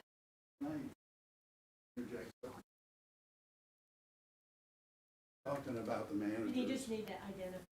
Okay, I'm Mike Graham, and I'm more in the operations of the day-to-day stuff, and Susie's been doing all the research and the strategy and everything. But in answer to your question, we've had the park for 16 years. We've had the first manager lived in the manager's residence for 9 years, And then we had another manager for 5 years, and the present one is been there for a year, and they live in their RV. And so it's, and then from a manager, then we use work campers, and sometimes what we do is we barter out. They get a free place to stay, basically, and they put in so many hours a week helping us out. And the work campers kind of come and go. But the manager, you can see, we try to keep it. If we have a good manager, we try to keep them. And so we really don't, the size of the park, you're not going to, hire on a lot of labor. I mean, that's going to be a big expense to carry. So, 1 or 2 managers, maybe full-time.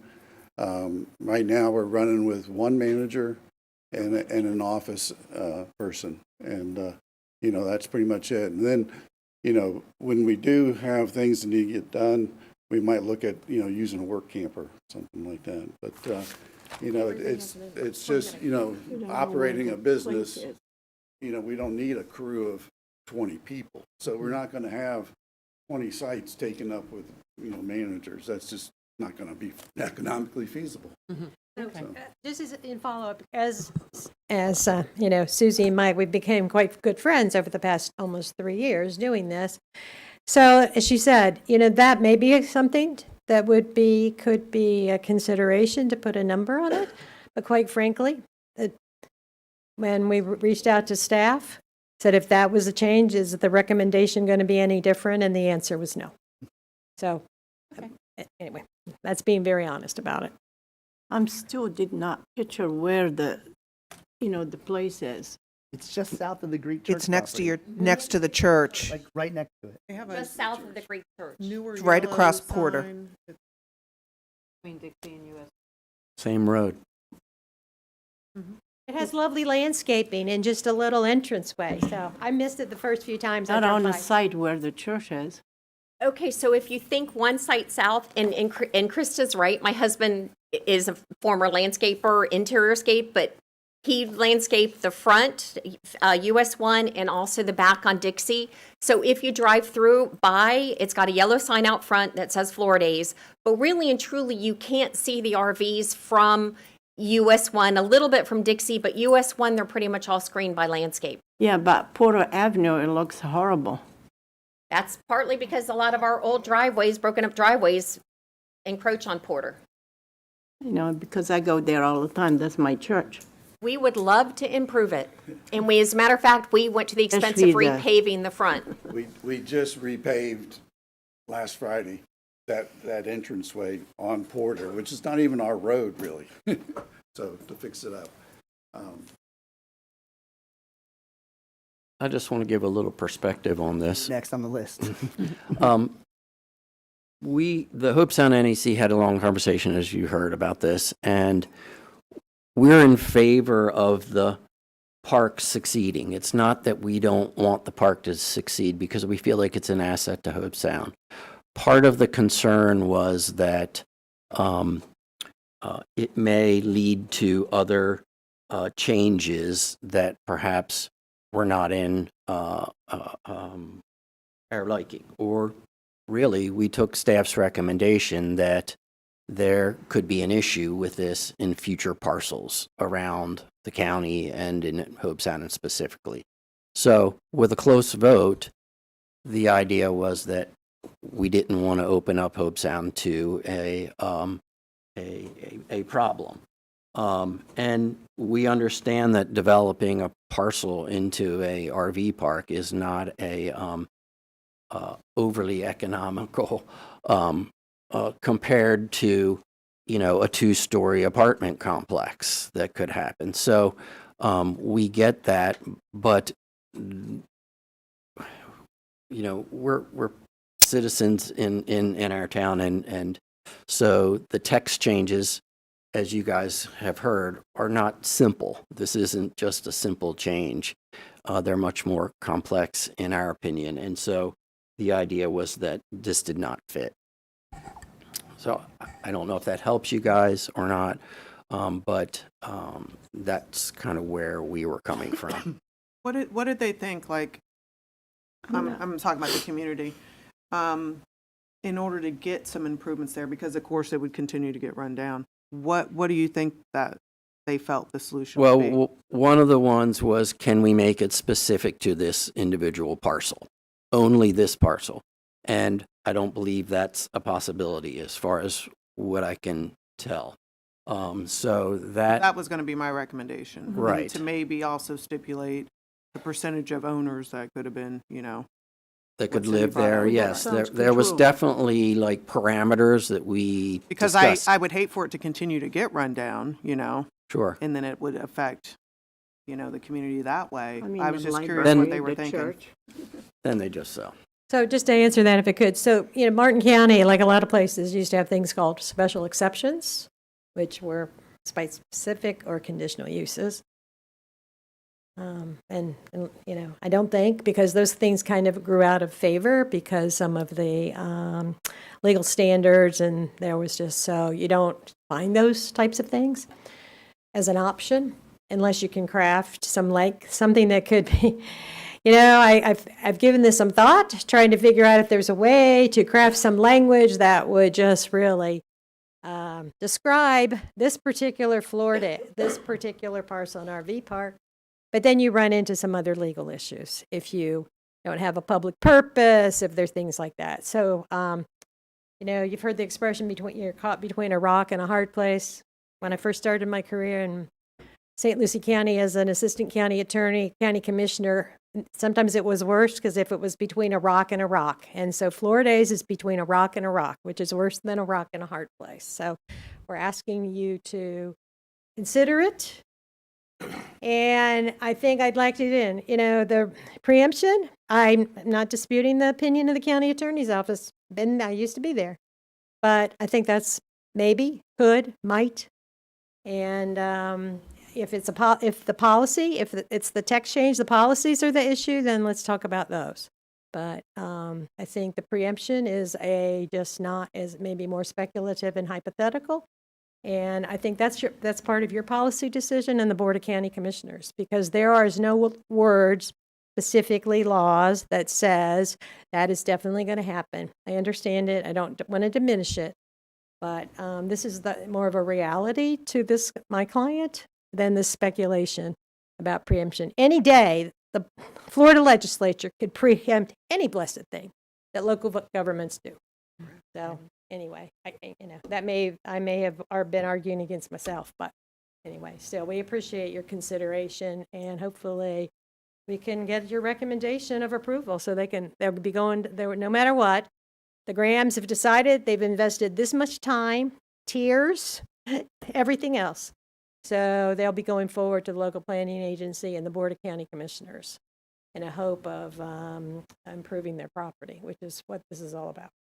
Well, I understand the concern with the community. A bit of my concern is that you guys had been working with staff in the county, for quite some time about this, and we're in this situation. So that's my only concern regarding this matter. But this is something that community has, spoken about. It was a 4-3. It was a beat. The conversation had to be a was- tough one. Yeah, it was, yeah. Because I also know that there are people, this is really their only form of living. They do have to transit, because they cannot afford to own a home. And I get emotional about that. That's but okay. Rightly there are so. a lot of people in situations that I we don't understand. always understand. Thank you. Thank you. Mr. Chair, if I may, Yes, sir. John Senate, Growth Management for the record. I just wanted to clarify a couple things, speaking to the idea of making this property specific, and Krista alluded to this. That would be atypical, and I don't believe that that's something that staff would be able to support. To the idea of the property potentially being more run down if this is denied, I would say that's not exactly the case. The property owner is still able to make improvements to the property.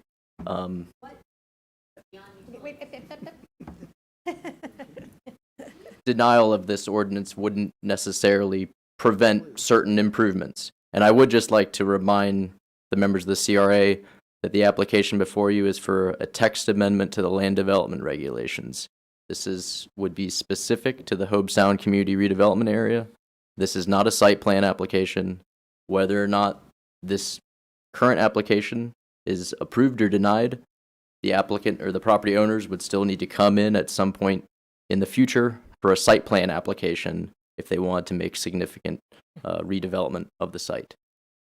So just to, Ms. Graham doesn't need to come up, but I think that that's something there's some dispute about whether to what extent they can improve their property, given the situation they're in. So that may be a topic for another day. That's what, you can understand the frustration of my clients over this whole thing.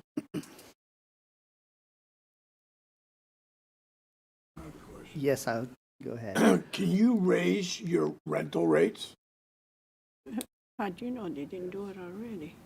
You gotta come up. Well, no, what I'm saying is if you could raise everything by 25%, that would be the same equation as adding the 26 more spots. But to answer the question about improvements, we would love to have uniform site sizes. We would love to have consistent numbering because honestly, the situation we have right now is not very safe.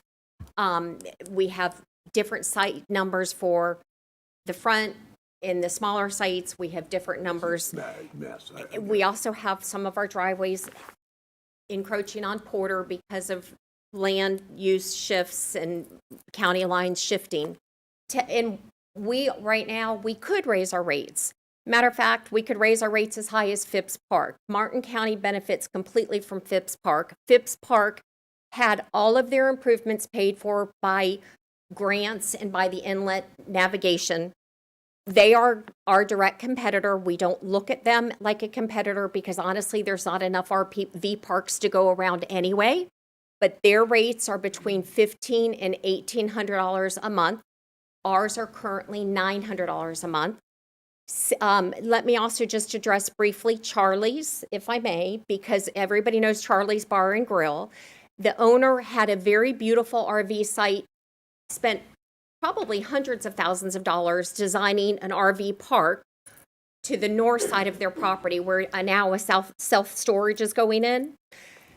He tried to sell it, and because we owned an RV park, they approached us to buy it. No matter what, however we ran the numbers, and this was more than a decade ago, we couldn't get the numbers to financially work because it was the cost of the land as well as the cost of the development. We wouldn't be before you had we not purchased our land from the bank in 2010. So yes, we could raise our rates and people during season would pay them, but it's not going to do anything to improve our park. We can't even put in a pool without having a complete and total master plan where we come in front of you and then we lose 9 sites. Our hands are tied. Our hands are in your future. Our future is in your hands. Excuse me, I'm tongue-tied. Thank you. Thank you again for your time. Any other questions, comments, concerns? Anything? Mr. Chair, could I make a couple of points? Of course you can. Just for the benefit of additional information, as you heard, Florida's purchased their property in 2010. At that point, it was a mobile home park. The designation on that property allowed them 8 units per acre. They decided to make it an RV park, although that was not a permitted use at the time. And I think Krista said, or Mrs. Graham said, that the county did not go after them for that, and that's correct. So they operated their RV park as not a permitted use for that period of time. When the CRA changed their code in 2021, we did give the subdistrict of general.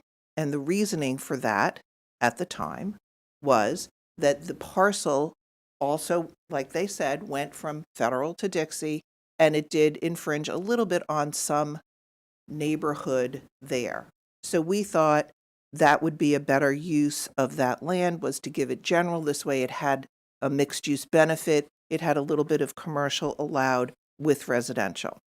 When they came in to change their sub-district, we thought, well, okay, maybe we should make them a permitted use. Let's give them corridor, then they can have their RV park, and they're a permitted use. They are no longer in that gray kind of area. Preemption is a real thing. 61 additional properties in Hobe Sound is a real thing. Other CRA areas coming forward to try to change LDRs for their CRA in this manner is a real thing. What's to stop Rio from coming? They have parks. What's to stop Port Salerno from coming in? They have those properties. I would disagree about the affordable housing piece. Yep, you can laugh. I didn't laugh when you spoke, but feel free. The CRA, this is not, first of all, in our plan, so it's a little bit difficult for us to look at. The other position that the CRA takes, frankly, is this opens up the door. This potentially opens up the door for these other applications. And we're not seeing the benefit to the community outweighing that potential cost. Thank you. Ms. Story. So I'm not going to get into an argument with Ms. Corres, but these comments, the nature of the property when the Grahams bought it, and the uses that were on the property has been a longstanding issue and factual dispute between the Grahams and the county. And so move forward on it, and it is been a very sore spot. The characterization of the uses and those types of things on the property. So, and that's why the Grahams moved forward to resolve it. So it is a permitted use. But these comments that you've just heard are the types of comments we've been hearing from staff for the last few years. And so, again, I think you've already heard from one of your members, the reality, these types of parks, these places do provide affordable housing, contrary to what someone else may say. So anyway, I'm not going to belabor it, but we'd ask for your, but some of the facts you've just heard are certainly disputed by my clients. I just want clarification, because Susan, you just mentioned that it would be 61 additional. I'm sorry, 61 acres. I misspoke. Okay. 61 acres. Thanks for the clarification, because I'm like, wait a minute, that was about 27. Susan, Okay. I have a question for you. Because my church is next door. What is the line of a CRA over there? I'm confused because they're in the CRA. Huh? They're in the boundary. They are in the CRA? Yeah. See, this I didn't know because I saw the plaque. So are you guys? Well, I know we are, but I know the church is.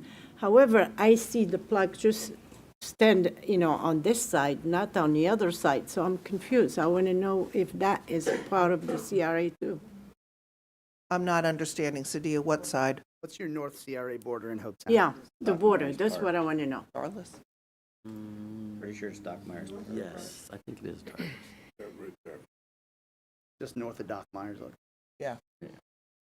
North of the park. Darless. Regardless. Yeah.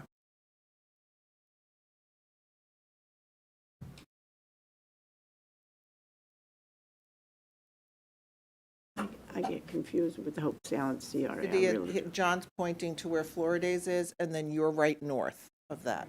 Right in the middle. Yeah.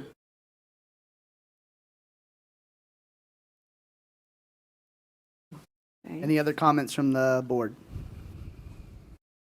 Any public comments at all? Yes, ma'am. What I actually came for today. Hi, Mary Gavin. I am a member of the Hobe Sound CRA Committee. I do want to make sure that you're all aware of that. See, Connie's. Color. I think that Bert explained a little bit of the concern of the committee, but as both a Hobe Sound resident and a member of the committee, I would like to summarize some of the highlights or lowlights, depending on how you look at it. these are wonderful people.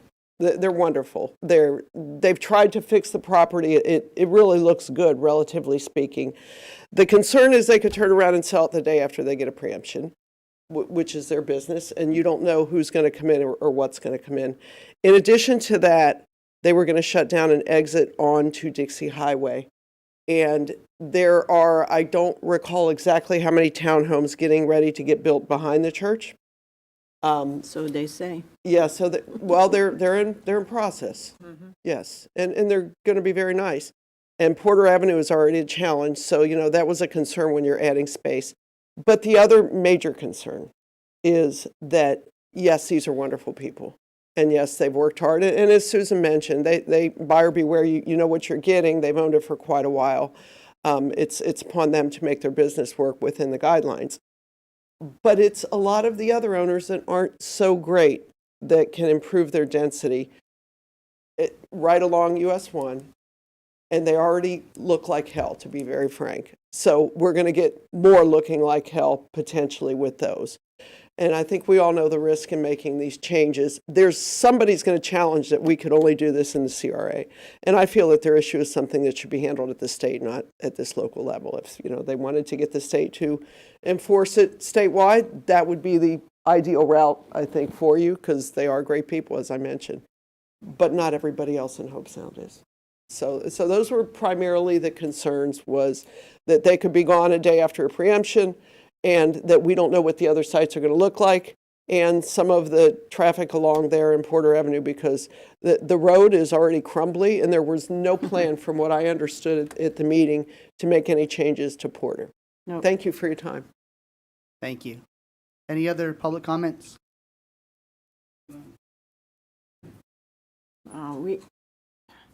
When we go home.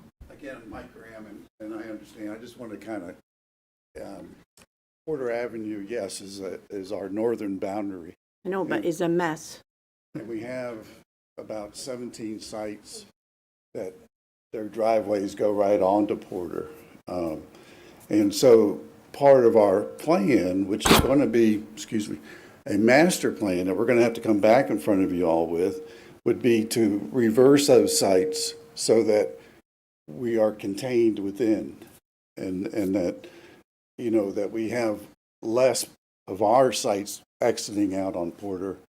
And yes, we might close off the Dixie entrance off of Florida's Avenue, but that's still open for discussion.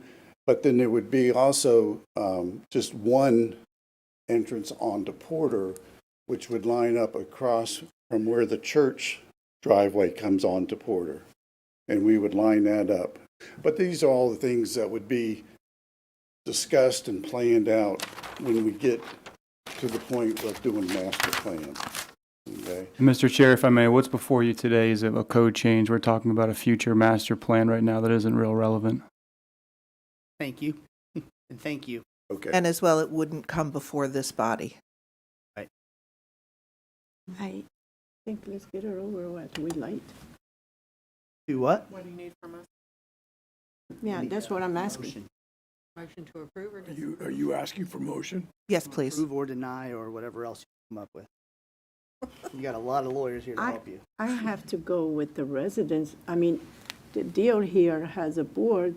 We respect what the NAC said. Isn't that what I've been on this. Your discussion. That's something to take into account for sure. Yeah. So I have to follow them. Yes. What's your motion? Is denial. Because I have to follow what the NAC said. Isn't that the agreement? I've been on both of them and I know. Again, we don't have to follow the NAC, but we can use that as a guideline. Okay. Suggestion. Just like the county commission is going to use us as a suggestion. That's what I'm afraid of. So, okay, so what's your motion? Could you clarify it for me, please? I have to follow the NAC, Hope Sounds NAC, because that's their desire. I'm sure they. And they denied it. The motion would be for, and correct me if I'm wrong, for approval of staff's recommendation of denial. Correct. Okay. I have a And the NAC. and I have a motion. I'll second it. And I have a second. Any other discussion amongst us on the board? None?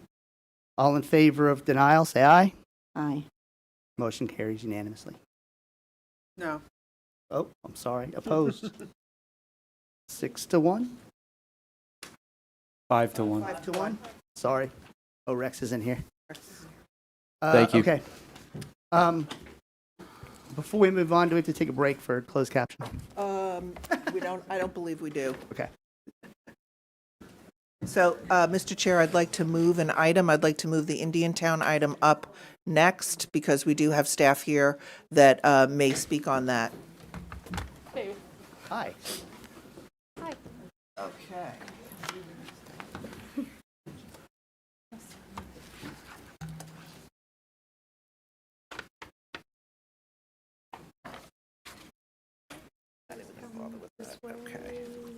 Do you have the pictures?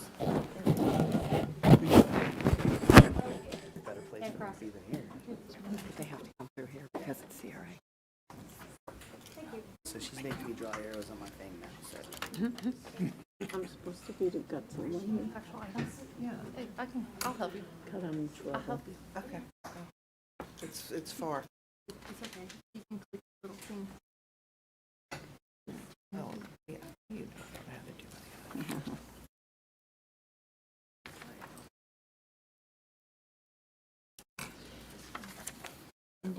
That's fine. So the next item on our agenda, Susan Cora's Office of Community Development. I'm here with Mrs. Stephanie Murley. She is the Director of the Office of Management and Budget, and she's here to answer any questions if there are any, as well as our legal team. So the Community Redevelopment Agency owns a piece of property in Indiantown. It's at 16870 Charleston Street, and we've owned that apparently for quite a while. So this property was in the former Indiantown CRA, which, as we know, no longer exists. It was dissolved due to Indiantown becoming the village of Indiantown, so their county CRA went away. That was in 2018. So that pretty much rendered that property kind of unsupported for redevelopment because there was no Indiantown CRA. There was no Indiantown CRA TIF fund to do any redevelopment to the property, so it was kind of just hanging out there. We're here today because the title is vested in the CRA, the name of the CRA, Martin County CRA. We're here today to ask to transfer that property to the county so that it can be utilized, because the way it stands right now, there's nothing we can do with it. We can't sell it, because there's no way to put the money back into the CRA because Indiantown doesn't exist. So it's really a little bit of a conundrum. And we can actually dispose of it to another government entity, which would make sense that would be our county.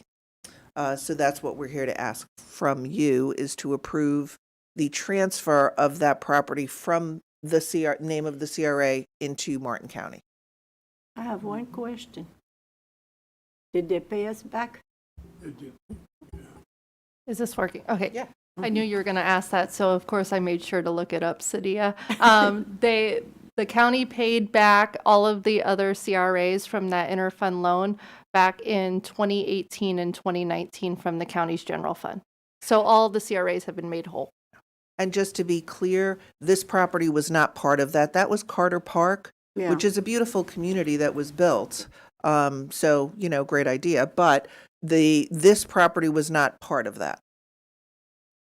Just checking. Yeah.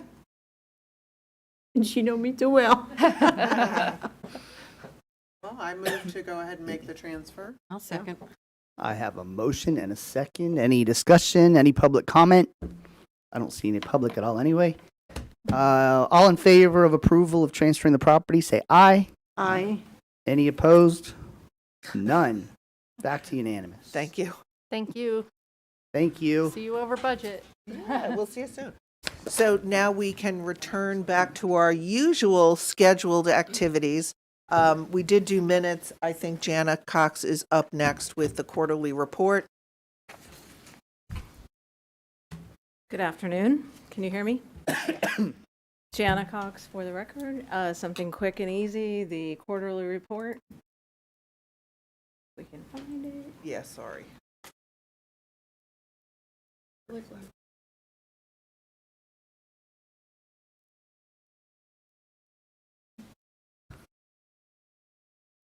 Is it one of the tabs on the PDF? Was open. Oh, here. It's a PowerPoint presentation. Yeah, but there were. Might be That's how saved Jordan as a found the other PDF, one. though. We're sure it's not that? I think I saw. Oh, but you didn't want that? That's okay. Okay, so this report usually happens in January of We missed it. 26. So you may or may not see a Grinch or a Christmas tree because we're talking about October, November, and December of 25.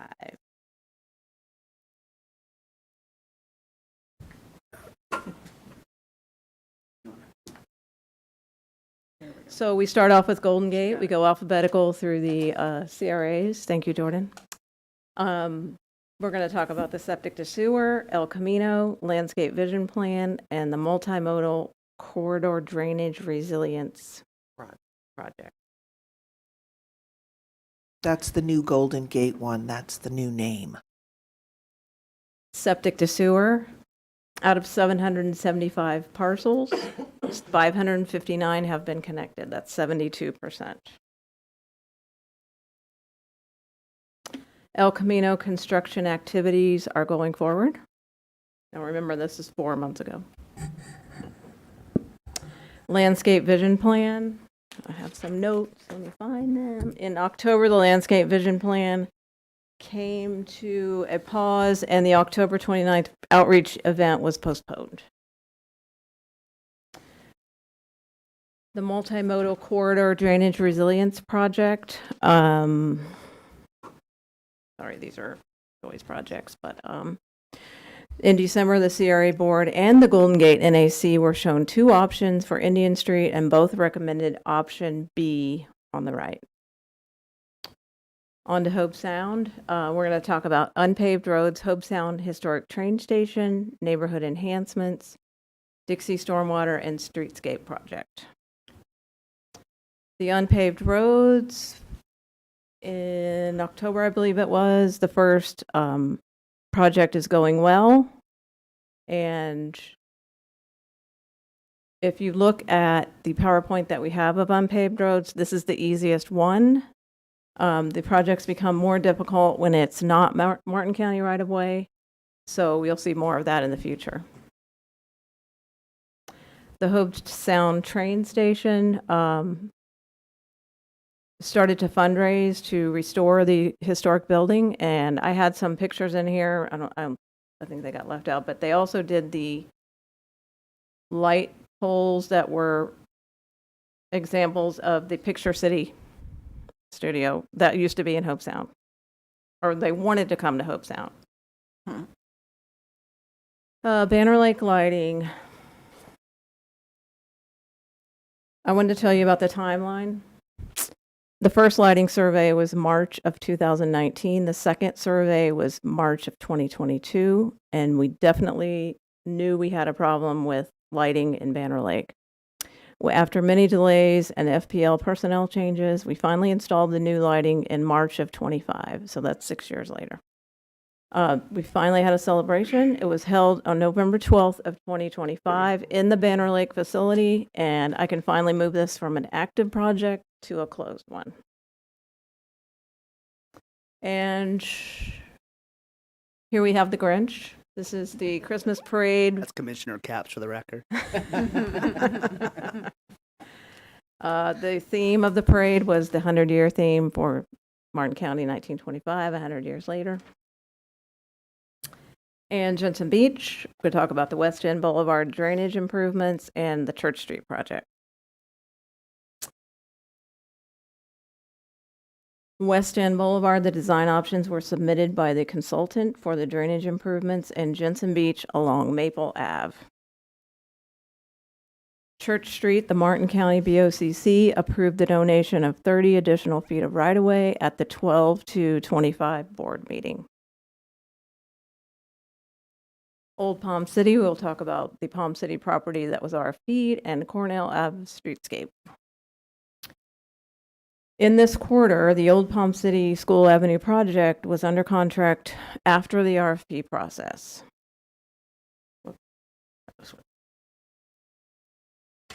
Cornell Ave streetscape, a multi-departmental public meeting was held to discuss this project as well as septic to sewer, road paving, and drainage. On to Port Salerno, New Monrovia Park, New Monrovia Neighborhood Improvement, New Monrovia Unpaved Roads, and the Port Salerno Mooring Facility Mosaic. The bid for the new Monrovia Park was awarded to Formax Construction LLC in the amount of $588,162. The project remained at 90%. This is the new Monrovia neighborhood improvements during the last quarter. Ballots for the 2 raised intersections were received by the due date of October 10th with 90% in favor, which you have to poll the neighborhood if you want to put in speed bumps and those sorts of things. New Monrovia unpaved roads, 90% plans. The consultant continued to work on finalizing responses from comments from the county project team. And the next slide, you will see the nice mosaic that was installed at the mooring facility. And the artist was Jim Jertz. On to Rio, we're going to talk about the Dixie Highway streetscape, Town Center Civic Club properties, Dixie Highway crosswalks, light pole banners. Although we did hear a lot about that today, this was last quarter. Most of our projects have a community involvement portion of the project, and that's what happened on these 2 in Rio. On 11/20 at the NAC meeting, those 2 projects were presented, and at the 12/12 Winterfest, we tagged on to the Parks project called Winterfest. Same thing for this one. Dixie Highway crosswalks, continued design work and easement negotiation. And light pole banners, the holiday banners were installed with new banner designs discussed. Let's talk about CRA wide. And again, we can celebrate our FRA conference wins, which was in October. Just one more time. One more time we can talk about them. I would like to say that we were very happy to have Frank along on the conference, as was Jordan. Sometimes gets tired of dealing with 5 women.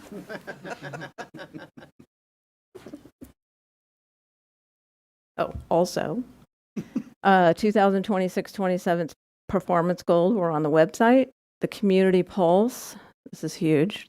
31,131 emails were sent with a 49.79% open rate, which is 19.79% above the average. 2025 Great Places in Florida award. I think that was on the first picture. We got an award for the patio in Palm City, 2nd place. And we also did some community event, United Way White Doves event. Maybe the pictures, oh, here they are. So here you can see Diane at the White Doves. You can see us at the FRA and the awards. Okay, on to the permits. The permit overview would compare the first quarter of 25 with the first quarter of 26, and you can see that the numbers were pretty close, 331 permits issued in 26 and 342 in 25. The residential permits show this pie with the colors, and you notice they're pretty similar. There's really no change from year to year on this one, on the residential permit. And the valuation was the same. On to the commercial permits, you'll see how big the green piece of the pie is for Rio. That was because we had a lot of door and window replacements at the River Club, which is located at 1600 Northeast Dixie Highway.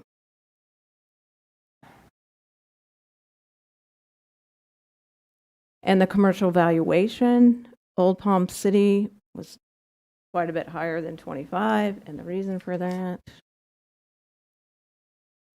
is Charlie Layton Park Electric was $768,000 for the permit, and they accidentally put in the Publix parking lot, which is not in the CRA, but I didn't want to take that out of the numbers because that would have messed everything up for the next person doing it next month.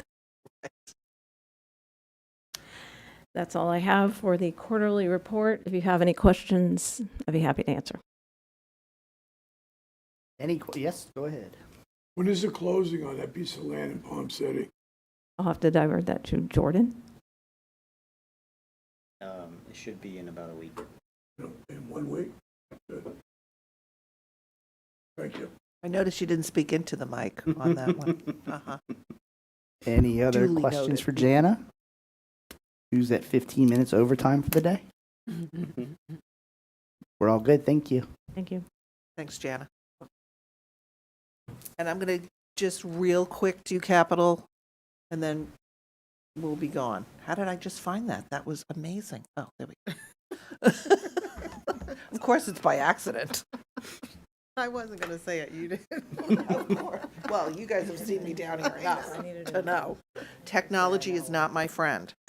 We're going to do a real quick capital project review for February 23rd. El Camino is really starting to look like a trail. It's amazing. We have mostly everything paved, and the good news is that artwork will be added. So I just thought I'd let you know that. So we'll let you know that again next month when you're art in public places, but what the heck.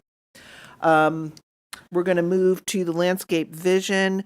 If you recall, and Jana just went over that again, we did have to postpone that event. We did a mini event at the NAC, Sadia was there, where we had the committee and any of the attendees kind of walk around and use the boards, and we got quite a bit of really usable input. So we're going to move forward with that and hopefully have another small event with the community and House of Hope in March. So we'll send out that date to you when we confirm. I have added something else to our report, and that is open space plans. Since we're doing it in all 6 CRAs, I thought we'd keep track of it this way. This way you get to see what it means and where we are for each. Right now we're doing Port Salerno. We've got a final draft coming to our internal team March 6th, and then we will bring it to the Port Salerno NAC on April 9th and back here to you guys at the end of April for your meeting. And I think you'll find it very interesting, and from there we'll move on to Golden Gate next. That will be the next CRA that we take care of. I don't really have anything else specific for you capital project-wise. Everything else was mostly status quo, but of course, as always, if you have questions, I'm happy to answer. Jamie. So, of course, I looked there immediately. I know that we were waiting on an answer as far as the certificate that was needed to start the project for the park renovations. Yes, for New Monrovia Park. So we have been in touch with the contractor. Joy, did they haven't given, we don't have everything yet.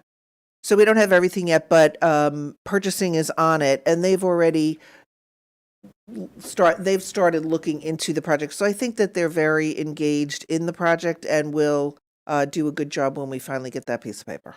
And so we don't have it yet. How long is it good for, the bid? Because we've been working on this for a while. Yeah, purchasing has that under control. So it's not like we're not going to be able to start the project. Okay. Because I know there's a certain time frame for a lot of these things, so. Yes. Positive? Okay. Well, you can understand the frustrations that I would hear from Port Salerno, okay? Poor Joy is tearing her hair out over that one, so she understands your frustration. Well, I mean, we get the upland facility up and then the others were struggling. So Well, we're following the rules and, I know, I doing just what don't we want to have lose the to. contract, and then we're starting all over. Thank you. Any other question? None. Thank you. I just had a couple of quick announcements. Oh, okay. Next month, I just wanted to let everyone know, will be annual report and CIP. So try to be here because we really do rely on all of your expertise in your areas to bring to those things. We may also take a board picture. Throwing that out there as a little warning. Not a threat. What's the date on that? March 23rd. Same as this month. The dates in March are the same as the dates in February, which is Isn't very that odd. weird? That is weird. Yes, we have a Friday the 13th, and our board meeting's on the 23rd on a Monday. It's kind of weird. And the other thing is if you can work on getting your responses to board agendas and stuff to Diane, that would be fantastic. And I won't look at you, Cindy. One last thing. Thank you very much for your patience today. It was long, and it was a tough meeting. So thank you all for listening and participating. I'm in trouble, I know. No, you're not. Usually. I just follow the NAC, that's all. Because you didn't see the looks you gave me. I would call for public comment, but there's no public. Somebody wants to call in, they can call in. Any member comments? Do we have a call-in show now? That's excellent. We should start doing that. And you got anything? Or are you out? I think I expressed my concern. You're with all set for with the whole night? situ- Okay. Yes, we're good. Lydia, Thank anything? you. No. Cindy? I'm good.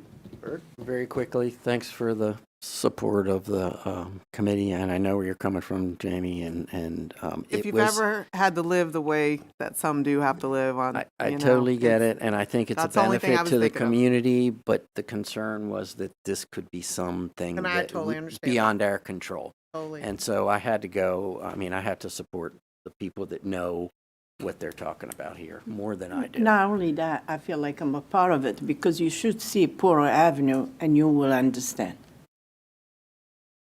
Now we're getting, But from what 16 I understand, years that's what they later, were trying to that's how improve. it still looks. you know, it's really, they have like truck drivers and all kind of stuff. I mean, you just, Okay, I have nothing, and before we get in trouble, we're adjourned.